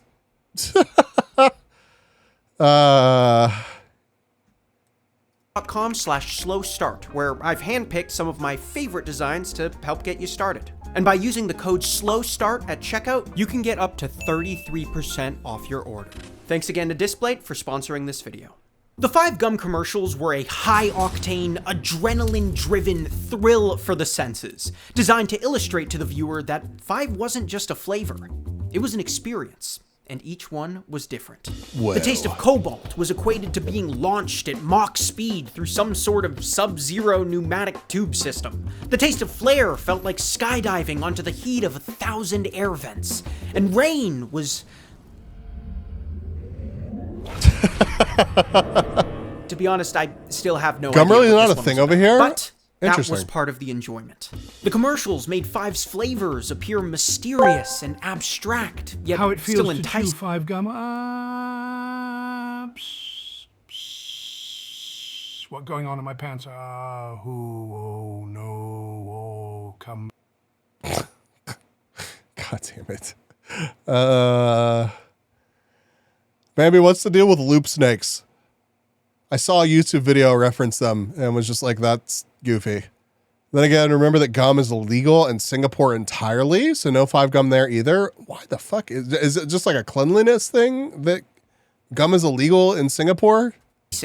I mean, how are you supposed to know what Swerve tastes like? Well, guess you'll just have to buy a pack and find out. To add to their allure, the advertisements always took place in a mysterious, uncanny-looking testing facility, where the subject was always put through some sort of strange experiment of the senses. Like, what's even going on in this one? Why are they doing this? Who's funding this? And it didn't stop there. Wrigley would continue to promote their new brand in print ads, which, in my opinion, were incredibly underrated. Ever tried lying on 1,000 vibrating cell phones? No? Ever tried bungee jumping into a volcano? Why would I do that?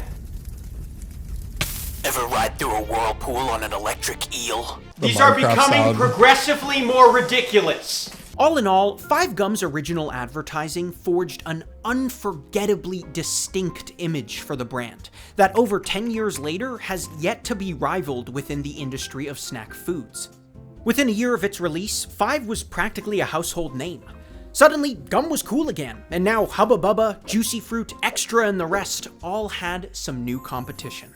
No, I'm just kidding. Literally all those brands are owned by Wrigley. They are the corporate puppet masters of the gum industry. But regardless of this, 5Gum would enjoy over half a decade of Just well-earned like everything success, else. expanding into a roster of over Who owns Wrigley's? I can't imagine living a day without gum. Really? I very rarely chew gum. I ran out one day, almost lost my shit until I got my hands on it again. I'm not really surprised to hear that about you, Liam. Yeah, that sounds about right. a dozen flavor experiences and continuing their epic God, ad campaign now I just well want into the 5Gum. early 10s. But by 2014, things started to take a bit of a turn. You see, 5Gum saw its rise to fame during a time when gum sales were actually starting to dip. At first, it wasn't that alarming. Advertisers were kind of in a state of denial, with an attitude that felt something like, "Hey kids, how you doing? John, Junior Wrigley here, how you doing? Hey, isn't chewing gum They're under great? Mars? Man, I love me some 5. And who owns Mars? But really though, guys, please buy our product. Breath mints are taking over our market share. We're a dying industry. This is serious. By the mid-10s, companies could no longer ignore the problem. With chewing gum sales declining year over year, Wrigley was forced to close down one of their major manufacturing plants.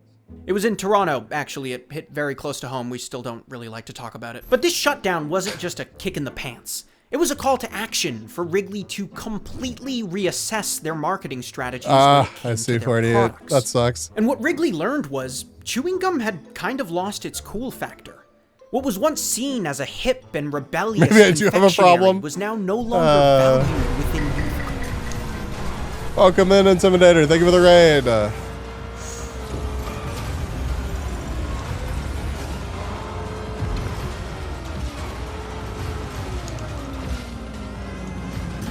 You have a good stream? Yeah, what is this game?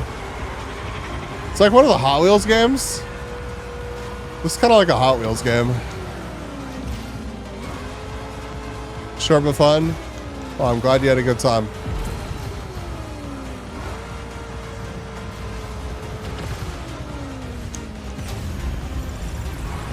The rocket racing on Fortnite? Dude, what the fuck? The fuck? Fortnite is just like... Oh. Holy shit. BRB downloading Fortnite, I guess. Looks giga fun. I've been tempted to download Fortnite for the Lego. Like literally just for the Lego. So yeah, that racing game does look fun. Is racing in Fortnite? Fucking apparently, dude. Culture. And with the growth and popularity of alternatives like breath mints, consumers now had more options to choose from. So, like any company facing a critical loss in market share, Wrigley would panic and attempt to drastically modify their marketing strategies in the hopes that a new angle might help push sales. Now, this is where things started to get weird for 5. You see, in an attempt to update its image, Wrigley would abandon 5's adrenaline-driven attitude in favor of a more down-to-earth style of advertising. All of a sudden, 5's marketing was no longer centered around visceral flavor experiences. Now it was about the joy of being young, taking risks, and the beauty of the human condition. It's gum. That's fucking stupid. Somebody got paid money to make this change. Like, it's chewing gum. Suck my dick. It will never be that serious. A goofy thing about like the sensation of chewing it, I can get on board with that.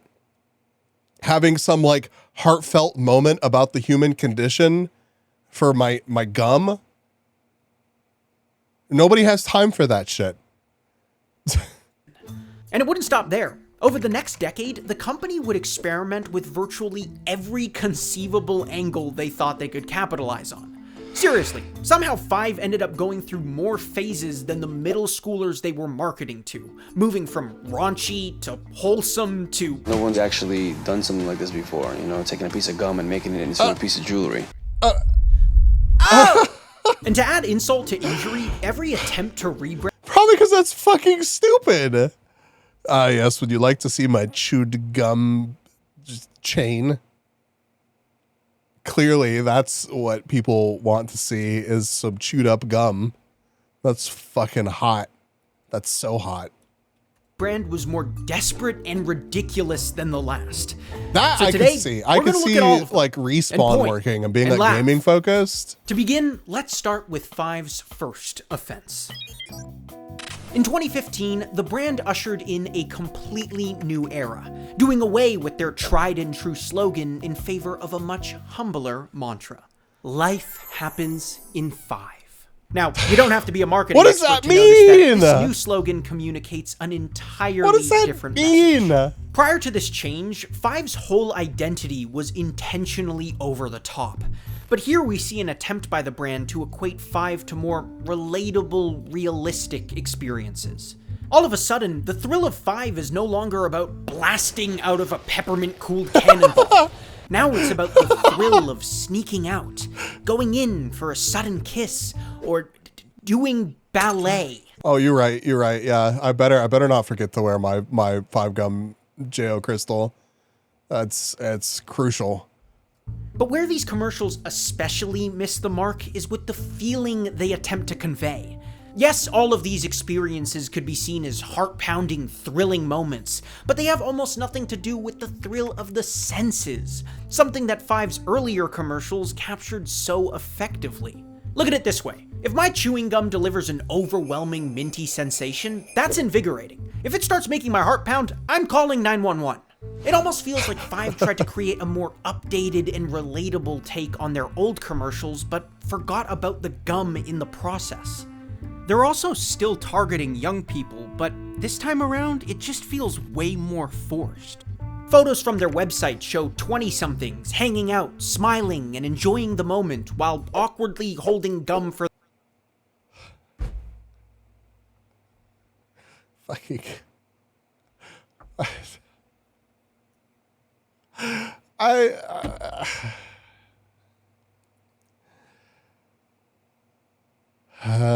to be honest, their old marketing is probably insanely pricey. Yeah, but their old marketing is, we got an ad break, so we'll chill for a minute. Their old marketing today, imagine making their old marketing with today's technology. It would not be cost prohibitive. It would not be fire. Good to see you. Welcome. I don't think it would be as expensive now to make. But like, I don't know, just trying to have a serious ad campaign about chewing gum is just so, so dumb. It's so dumb. And somebody got paid a lot of money for this. Like a lot of money for this. And imagine what was in the head of every single one of those models that was in this commercial. They're probably like, this is the stupidest shit I've ever gotten paid money for. Like, this is what, yeah, exactly. Like Bambi said, we're getting paid for this. You want to give us money for what? Vote in the poll, chat. Vote in the poll. What is the poll? Who got paid more? Cheese marketers, 5 gun marketers. Oh, dude, one of them is a government psyop that literally had buckets of government money that went to God knows what. There's literally one right answer to this. Like, I think maybe the 5 gum marketers, I was going to say maybe they had more fun, but no, I think the cheese marketers knew exactly what they were doing and were probably incredibly amused with the whole situation because they were getting paid boatloads of money to promote. Whoa, Fire, thank you so much for the 5 gifted. Damn, you got some good names in there too. If you were here and you got a gift sub, Henry the Bird gifted a tier 1 sub to the Largester. Make sure that you thank Fire. Oh my God, it's gonna play 5 alerts. F1 Re the Bird gifted a tier 1 sub to Tsanaka Clubby. All you need to do is send a donation. $5, $20, whatever you can spare. F1 Re the Bird. There are, it is, I mean, actually, let me turn this down for just a second. Literally until the second, it is like discounted gift subs. So, you know, if you want to hit me up with some gift subs. All you need to do is send in a donation. Tell me what to do. You thank Fire right now. Thank you, Lim. Re the Bird gifted a tier 1 sub to Sky Trickster. Nice. You got Daily Jester and Clubby, Ninetales, Leamy, and Sky. 3 of those names I see here often. And by the way, Bees, the skin I had on at the time of that race was April O'Neil from the Teenage Mutant Ninja Turtles. Oh, that's cool. That's really cool. Yeah, I couldn't tell what it was, but that's neat. Vote in the poll chat. For the camera, like that's something people just do. Look, I'm not trying to be difficult. I understand that it's an advertisement, but there's a huge difference between someone posing with a product like this versus an ad that's awkwardly trying to look organic. But you know what? If 5Gum offered me money, I'd be... Yeah, awkwardly organic is just, ooh, man, if you miss the mark with that, like, God. Taking pics with it too. I mean, every family photo. Thank you again, Fire. Like, I don't have like a lot of like gift subs dropped. I mean, I do, and thank you all for the support. But it always feels good to get like a 5 bomb dropped in the chat. I really appreciate it. Thank you for the 20 bits. And hi, GT Man. Honestly, I don't care about marketing when it comes to gums. I just grab the value of the flavor I want, if ever. I think the 5Gum marketing worked on me a bit because I definitely chewed some 5Gum for sure, and I think some of their flavors are pretty tasty. But yeah, I think I'm really bad at like brand loyalty for shit like this. Thank you for the bits, Legion. And Merry Christmas and Happy Holidays to you, Fire. Thank you so much. But like, I don't know. It's like, I don't usually pick like a favorite at restaurants. Oftentimes like, I don't know. Like there are things that I am very brand loyal to for sure, but I feel like this kind of marketing doesn't work super well on me. It's in the end, it is just gum. How did 5 follow this up? Well, in 2016, the company introduced 5. I don't know if that's actually going to read it or not. I think 100 bits should, but I guess not. 5Gum stimulate your senses was legendary. I chewed Rain because it was the hip thing to chew, not going to lie. People usually grab what's familiar to them. Yeah, and I'm just like, I don't know. I guess I'm weird with that because like I don't think I've ever bought the same kind of gum twice in a row. I'm just like, yeah, I'll take this one a day. 5 Truth or Dare, a packaging gimmick that included an edgy Truth or Dare challenge on each stick of gum. I guess the idea is that... Wow, that's super cool to do when you're alone chewing gum. What the fuck? Since gum is a shareable item, then people would be inclined to challenge their friends before giving them a piece. Yes, I know, it's incredibly lame. They tried to push this, did a promotion at VidCon, engagement was poor, and yet somehow they managed to keep this gimmick running for the 300 bits. 4 years.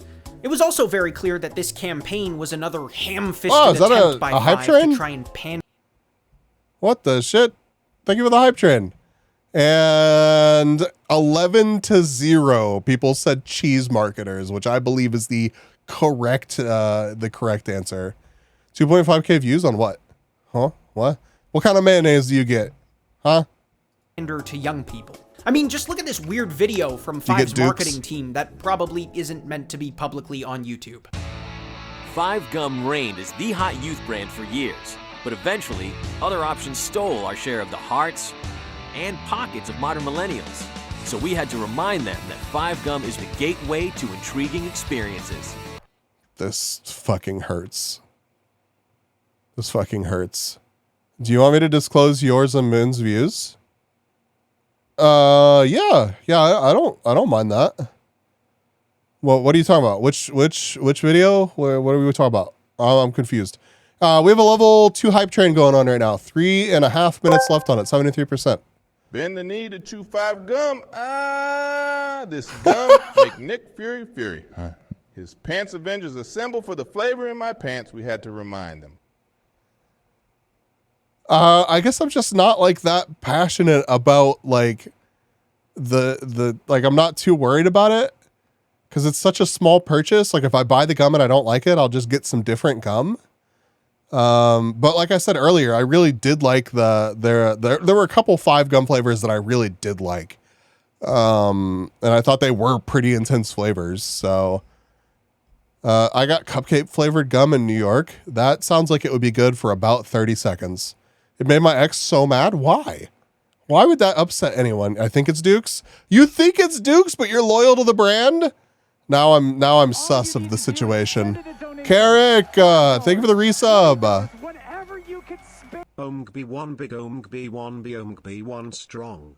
And that takes us to level 3. Thank you so much. 8 months. Damn. Really appreciate it. If I don't get my regular extra spearmint coated tablets, I will fight someone. Liam, you sound like you sound so high maintenance. It's insane. I just want to hang out with you. I just want to watch you exist in a non-creepy way. Is that okay? Can I do that one time? Like one day, can we just hang out and can I just observe you?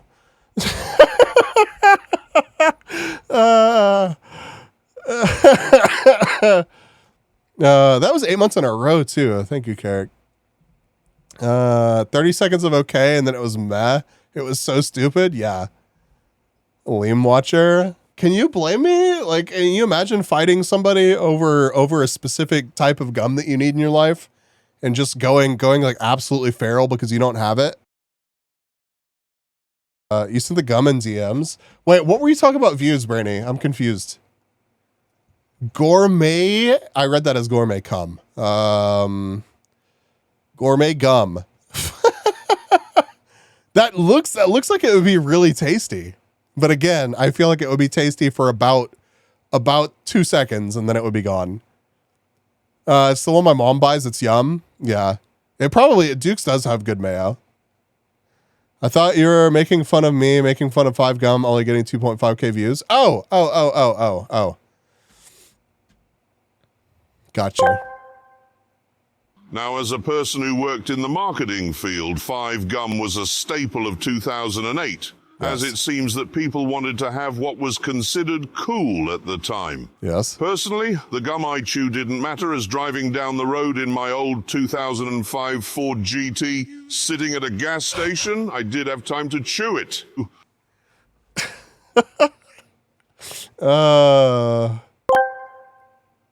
Come on, be it Samuel. L. Jackson Trust Legion 247 video. He posted some fun-ass video. I trust Legion. Also give Liam chewing gum, or else be watching. Liam, a wild Liam found in the wild. Without gum is dangerous bees. That would be fascinating. I would 100% hide Liam's gum. Like 100 million %. I would take Liam's gum and like put it on top of the fridge or something and just watch her melt down. That would be fantastic content. I'm still like losing my mind over your ex getting actually upset about, like, what was there to be upset about? I need to know. Oh my god, fucking god, I will end you.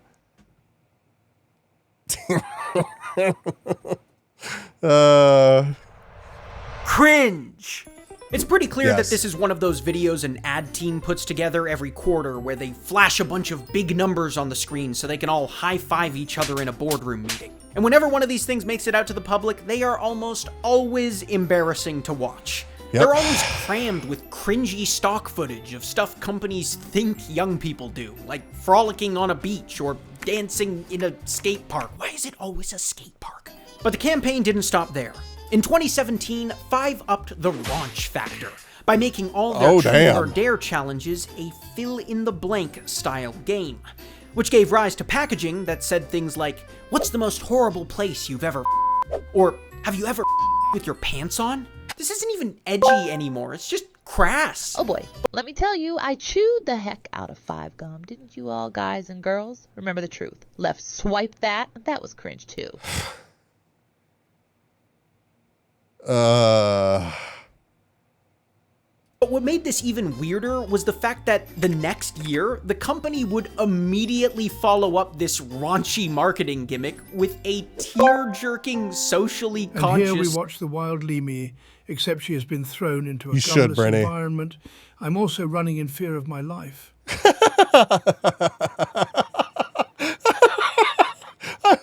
I would pay good money to watch Liam furious about her gum being stuck on top of a fridge and not having a chair or something to get it down. It would be fantastic. It would be absolutely fantastic. You could put like people that didn't understand what was happening around the fridge and just watch them get mauled. Thank you for the hype train, everybody. Thank you for the resubs and everything, the bits, the gifted. Appreciate it. Liam jumping up with her hand outreached. Help. Isn't Liam 6'4"? If you mean like 4'4", then yes. New ad campaign. In 2018, Five introduced the #NoRegrets campaign, an emotionally charged series of advertisements that documented the stories of elderly people and their biggest life regrets. You can't make this. What the fuck? Why would anybody want to think about that? Yeah, no, exactly. Like, why would I feel like I saw these commercials and probably like blocked this shit out of my mind because it's just so fucking dumb. Well, yeah, sure. Let's just like, because seniors have such a connection to chewing gum too. Yeah, like,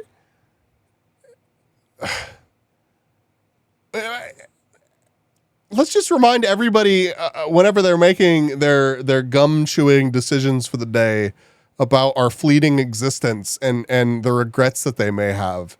That's a fucking brilliant plan. Thank you, marketers. This stuff up. If this isn't proof that corporations aren't just the archetypal manifestation of a shape-shifting jester, then maybe it's a me problem. Seriously, I've had weeks to ponder over this ad campaign, and I still cannot wrap my head around what possessed them to take this angle for gum. I should chew 5 gum at least once before I die. No regrets. God.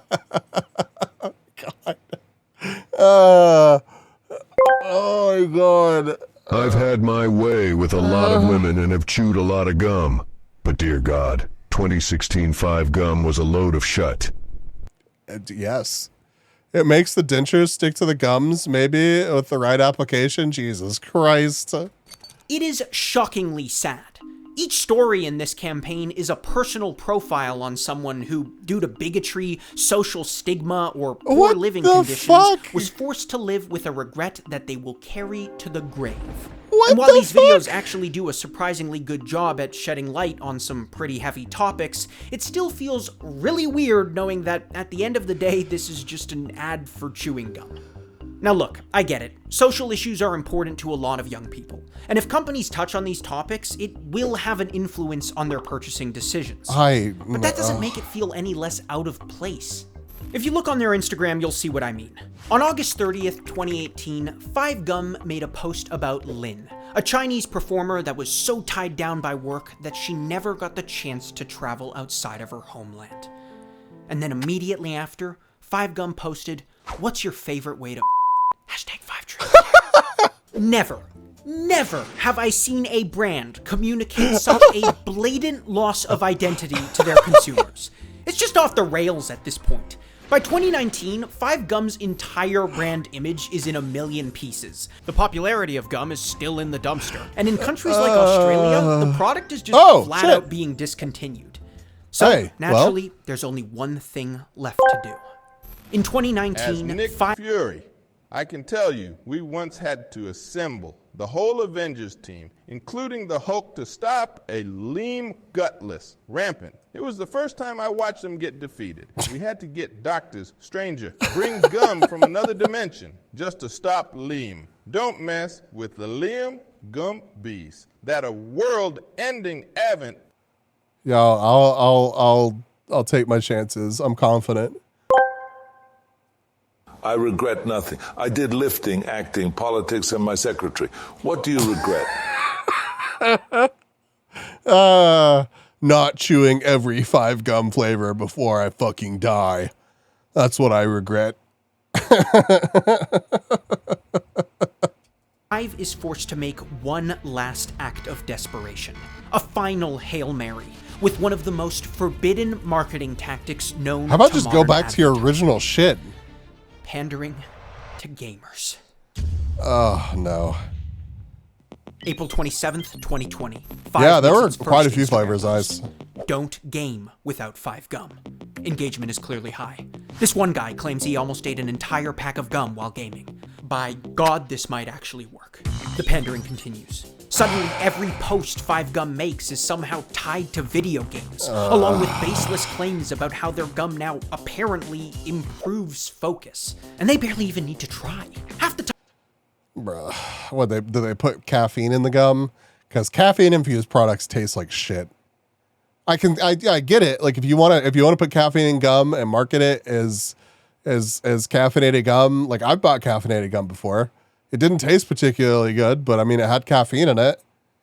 He doesn't know. No, I don't know. I haven't watched this. I really have not. But like, I don't know. Putting like a tiny bit of nootropic mushrooms in your gum, or a negligible amount of caffeine that just ruins the flavor, does not seem like the move. Like, clearly this new angle isn't working. Just make some more of your cool fucking gum commercials. Go back to your old slogan. And if they didn't have a shit show of an identity before, the gaming gum would have worked. I think that they could have just gone back to what they were doing previously, and then also had like an offshoot of gaming gum, and that still could have worked. Like, there's nothing wrong with pandering to gamers, I guess, but like, I don't know. They're in such an awkward spot at this point. Time they're just photoshopping the gum in front of PS4 controllers, and somehow it's being received well. Then, in October, it happens. A post is made on 5's official Instagram promoting their brand new, specially engineered... Oh shit, caffeinated gum! Gum. Let's fucking go!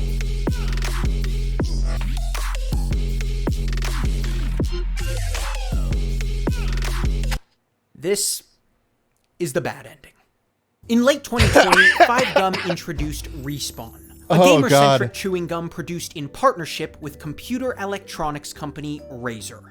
Now, for those who aren't too familiar, the Razer company is infamous throughout the gaming world for taking regular, everyday products and rebranding them for a gaming audience. Of course it's Razer. This goes for everything from beverages to athletic wear, to animated shows, to RGB face masks. Don't let them forget they tried this. You see, Razer was one of the early pioneers when it came to identifying gamers as a legitimately profitable demographic.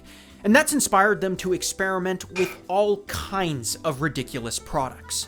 Which is why it comes as no surprise that the company was more than enthusiastic to enter the gum business. Of course. The whole idea behind Respawn was to offer a collection of uniquely flavored gum that promised to improve focus while gaming. According to their claims, Respawn utilized a mix of B vitamins and green tea extract, which supposedly served... No, I've had this. It was good. I liked that one. I didn't really, I don't know. I guess I was just unaware of this marketing or whatever. But no, I've had the watermelon before. It's good. Oh my God. As a cognitive stimulant.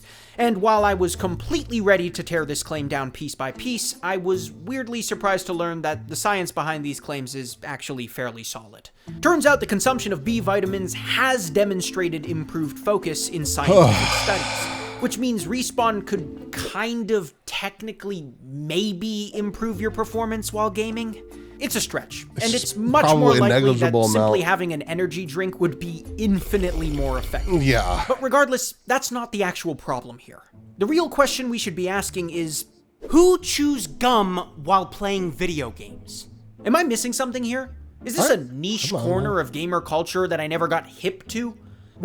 No, I mean, like, I've chewed gum playing video. It's not like something that I like associate with one another or whatever, but like, it's, I mean, at this point, it's just like he said, pandering. I know he knows this, but like, it is just marketing to gamers. It's literally just being like, you're a gamer, you play games. This gum is for you. Like, I don't know, it doesn't necessarily have to be chewed while gaming, I guess, although they're pitching it as like performance enhancing. But like, is anybody actually dumb enough to think that like chewing this gum is going to significantly alter their like cognition? Like, really, genuinely. Maybe there's a couple people that genuinely believe that, but like, has that action ever been synonymous with gaming? Doritos, sure. Mountain Dew, yes. G Fuel, fine, I guess. But bubble gum? Who wants to sit in a Discord call with a guy smacking his lips together? We can't gank top like that. We can't rush B. It's too annoying. In fact, I can prove it. Can you hear me?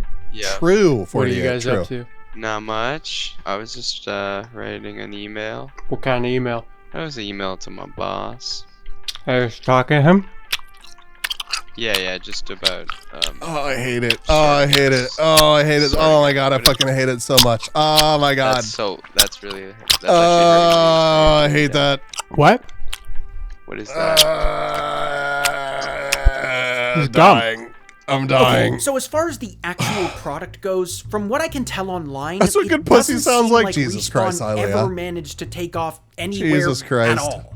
As with most heavily Thank you for hyped pinning gaming that. consumables, it always feels like there's a ton of promotion online without the proper distribution to back it up.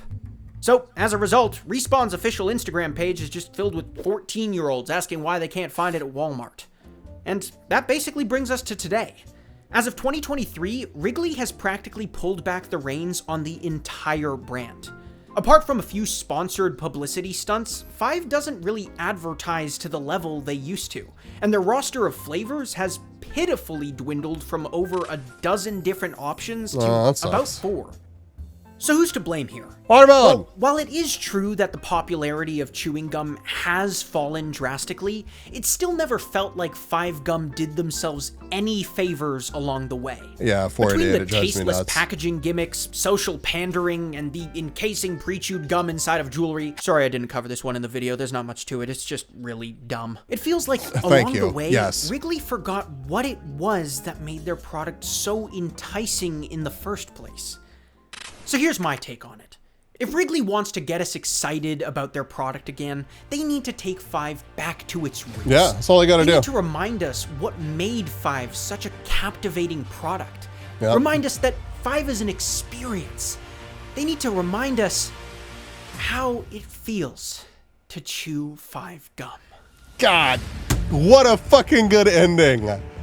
What a fucking good ending. And he's so right. He's so right. Thanks for watching. And a big thanks to our Patreon producers. Damn, damn that outro.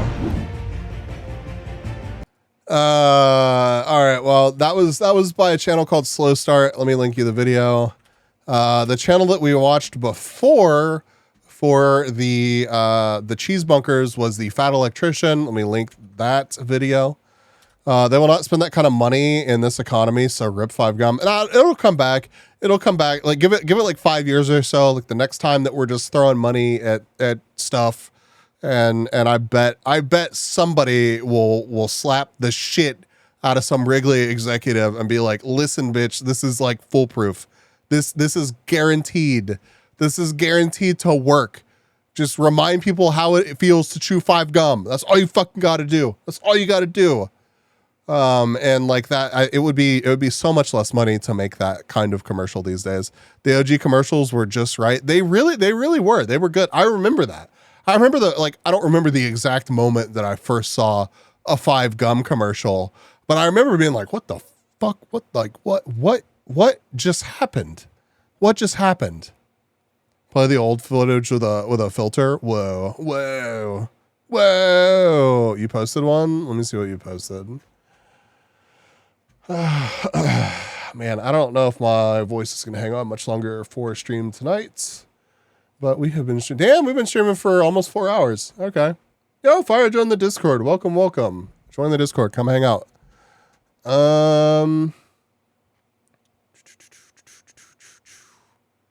Guess I won't continue on my blanket tonight. Aw. Look at this. Look at this, Chad. That's so cute. Just passed out.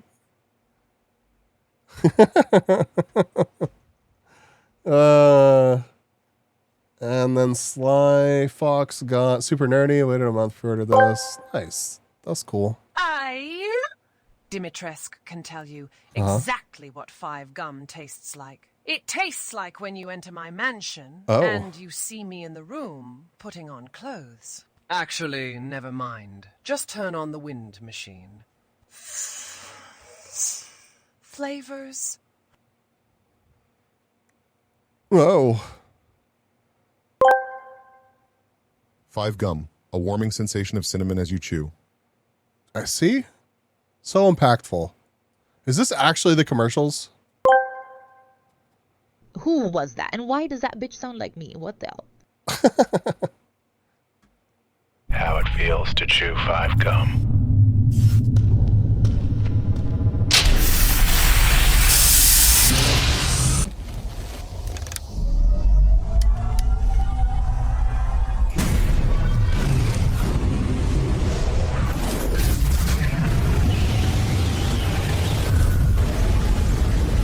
Yeah.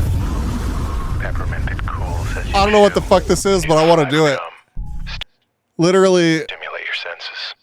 I literally no idea what the shit just happened, but it's straight out of the Matrix, right? Right? It's intense, dude. It's intense. Are these actually Got Milk commercials? Some of these are going to be incredibly nostalgic, and others are going to be like, Hey. what is this? What is this channel? How did you find this? You from the future. Check their own one. Somebody link it. I know. Drink this. It's working! Keep drinking!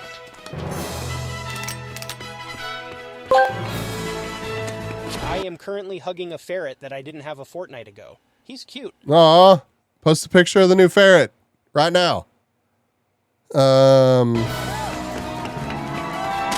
I remember these. Not like specifically this one, but like all the Olympics or whatever, the sports, like you got to drink milk. Otherwise you could be slow as shit and weak.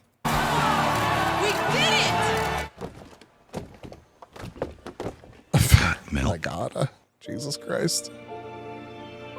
Maybe I should drink milk, right?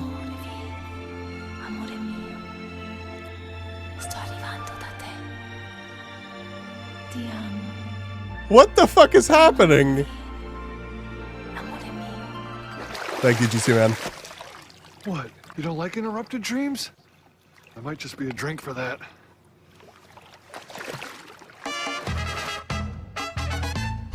Got milk. What does that mean? What do you what? Apparently you get better sleep if you drink milk? I didn't really it's all good, just at some point, Bambi. This is the place where all your dreams come true. We all have the car of our dreams. The trip of our dreams. Sometimes we share the same dreams. Sometimes we don't. Oh, what? That's so creepy. That's why around here, it's important to sleep well. Because the better you sleep, the more you dream. Warm milk has never, like, warm milk before bed was like never a thing that my family ever did, and I'm like strangely thankful for it in this moment. The proteins in milk help you sleep better at night. Okay. All right, Tommy. You're looking at 10 to 15. Why don't you try and help yourself? You looking at my cupcakes? You want a cupcake? Warm milk with honey. You want a Maybe cupcake, it's Sarah? tasty. A bite of a cupcake? Go ahead, you can take a bite. Come on, take a cupcake. Come on! There you go. You believe this guy? That's it. All right, now, we can do this the easy way, or we can do it the hard way. Now, what's it gonna be? I love the like completely non-brand specific, non-offensive packaging. That's just like milk. Doesn't matter what kind of fucking milk you buy, just buy milk. Now, what's it gonna be? Got milk? Cuz milk, yes. Mootopia. I feel like I remember this.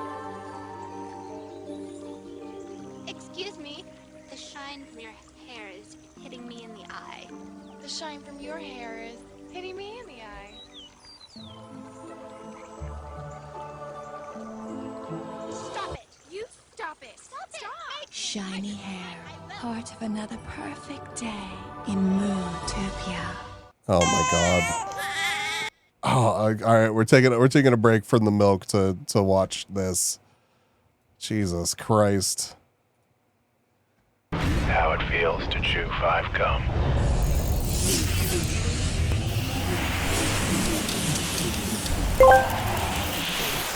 Peppermint cool. Freshly squeezed cow booby juice. Dude, Bun's Texas speech is just so not okay. As you chew, discovery begins now at survivalcode.com. How it feels to chew 5 gum.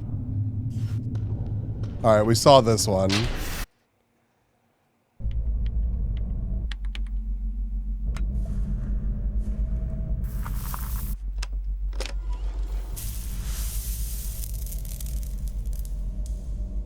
Yeah, no, for real, Brainy.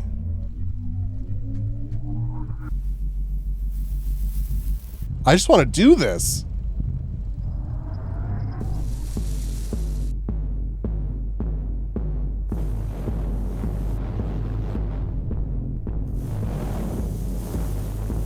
Right? That would be amazing. How it feels to play marbles.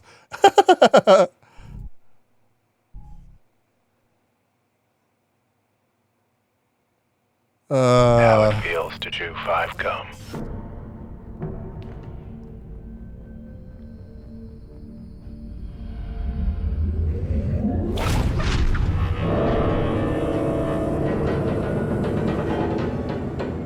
This would be pretty sick too.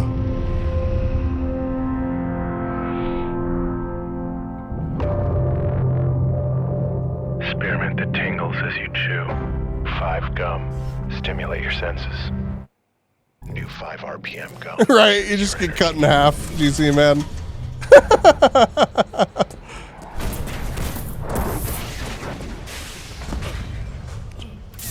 Parkour! Parkour chat!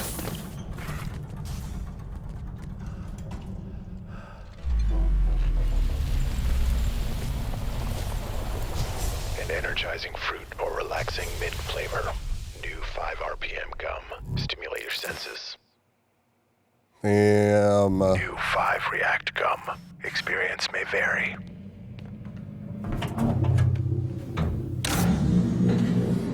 I genuinely wonder. I bet all of the fluffy bullshit, feely garbage, like real life relatable bullshit that they made costs more than this goofy whatever this is. And these are just so much better.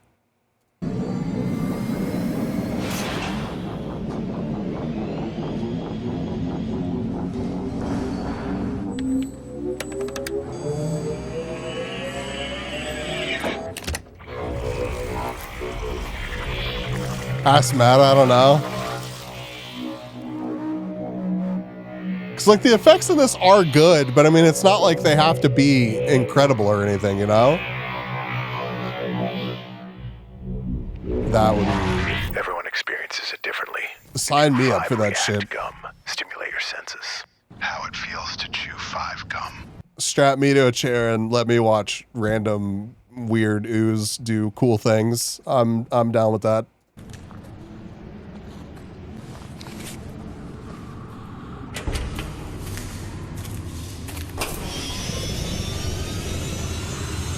Oh my god, it is. It is brainy.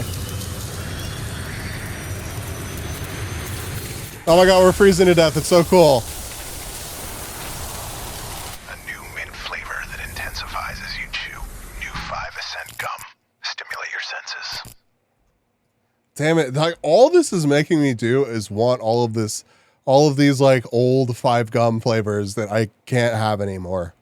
How it feels to chew 5 gum.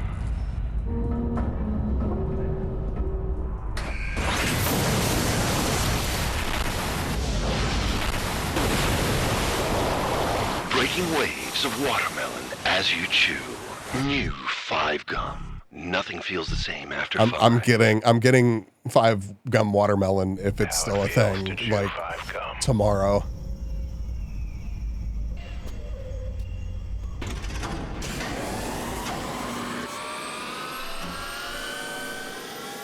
Can you imagine how gross this would be? This would be so gross. A crisp tropical sensation as you chew. New 5 gum. Stimulate Yeah, your I think so, Brittany. How it feels to chew 5 gum.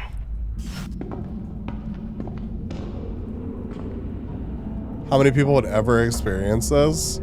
Well, I mean, like, fucking nobody, but like, wow, this is literally just the same commercial. This is different colored. What the hell? You'd be so sticky, yeah, you would, and you'd probably be covered in like orange peel and shit. Sensation as you chew. New 5 gum. Stimulate your senses. How it feels to chew 5 gum.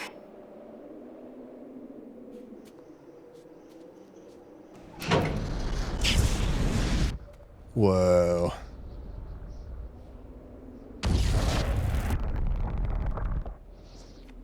If you had any cuts that burn like hell. Where's she going? A winter mint flavor that warms and cools as you chew. New 5 gum. Stimulate your senses. How it feels to chew 5 That's gum. cool. Alright, we got an ad while we're watching ads, so I guess it's really not that big of a deal.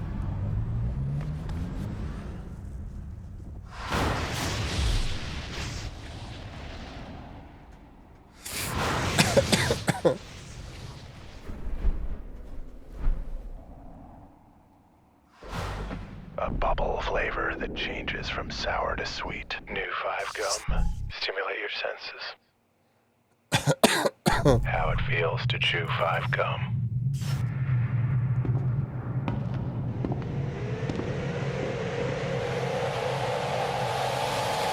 Oh. Can you imagine how fucking cooked you would be if you were over that many hair dryers on like high heat or something? The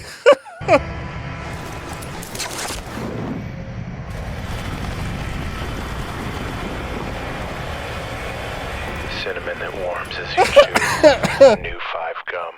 Stimulate your senses. Just burning to death. 5 gum. Choose your experience. Choose your flavor. A tingling spearmint. A cooling peppermint. 5 gum. Stimulate your senses. All right, all right. Well, it has been a fun stream.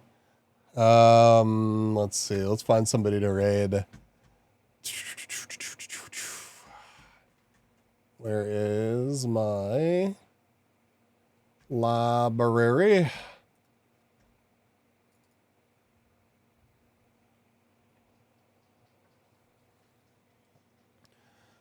Who is live doing things?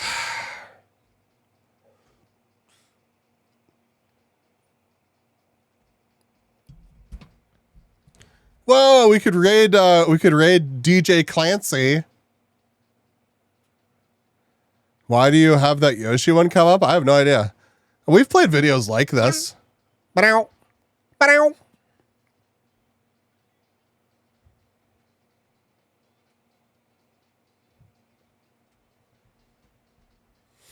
All right, all right.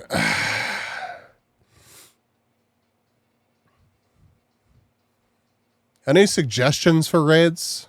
I probably got somebody, but you drew me? Wait, what? Me over all those hair dryers. It burning my flesh. Oh God, my balls and penis is on fire. This is how it feels to chew 5 gum.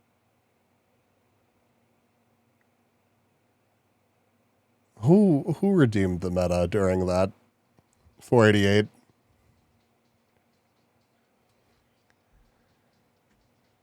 Dan Clancy himself, the man, the myth, the legend.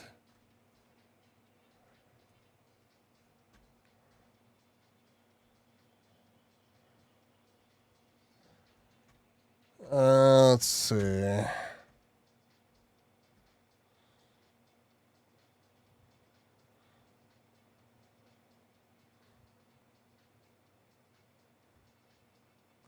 Lena's doing Sweekathon.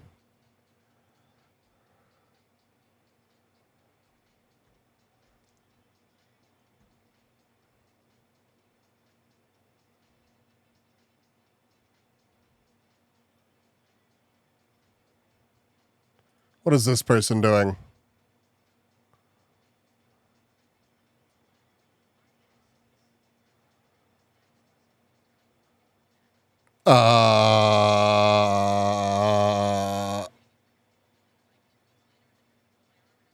Okay.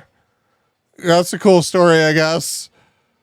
I don't know if y'all could hear that, but what the fuck?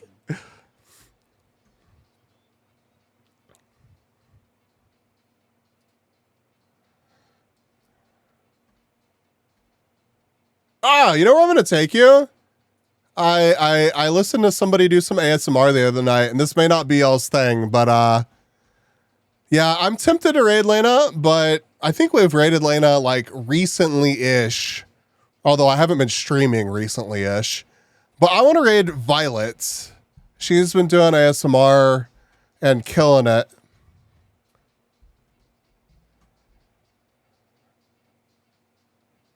Yeah, the Succubus game. That's right. All right, we're going to raid Violet Spellcraft. Let's see some bees over in Violet's chat.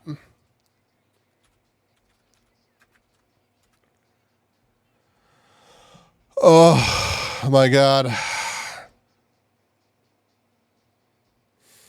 Oh, shit. Another great raid. Thank y'all for coming to hang out with me. I'm still like coffee and kind of lower energy than I would like, and it means a lot that everybody's hanging out and vibing, and yeah. Another over 4-hour stream, so I'm happy about that. Thank you, Ice. Yeah. I really am trying to rest and do my breathing exercises and everything, so. There's a raid message for you. If you don't have a sub, here's a raid message for you.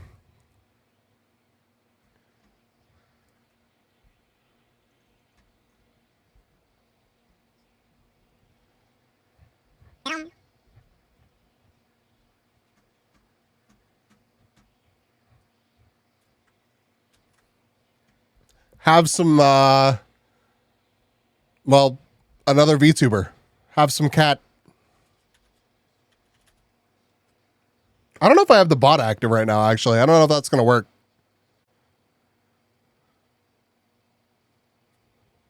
Good night. Bye, chat. Bye. Let's see some bees over in her chat. Bye.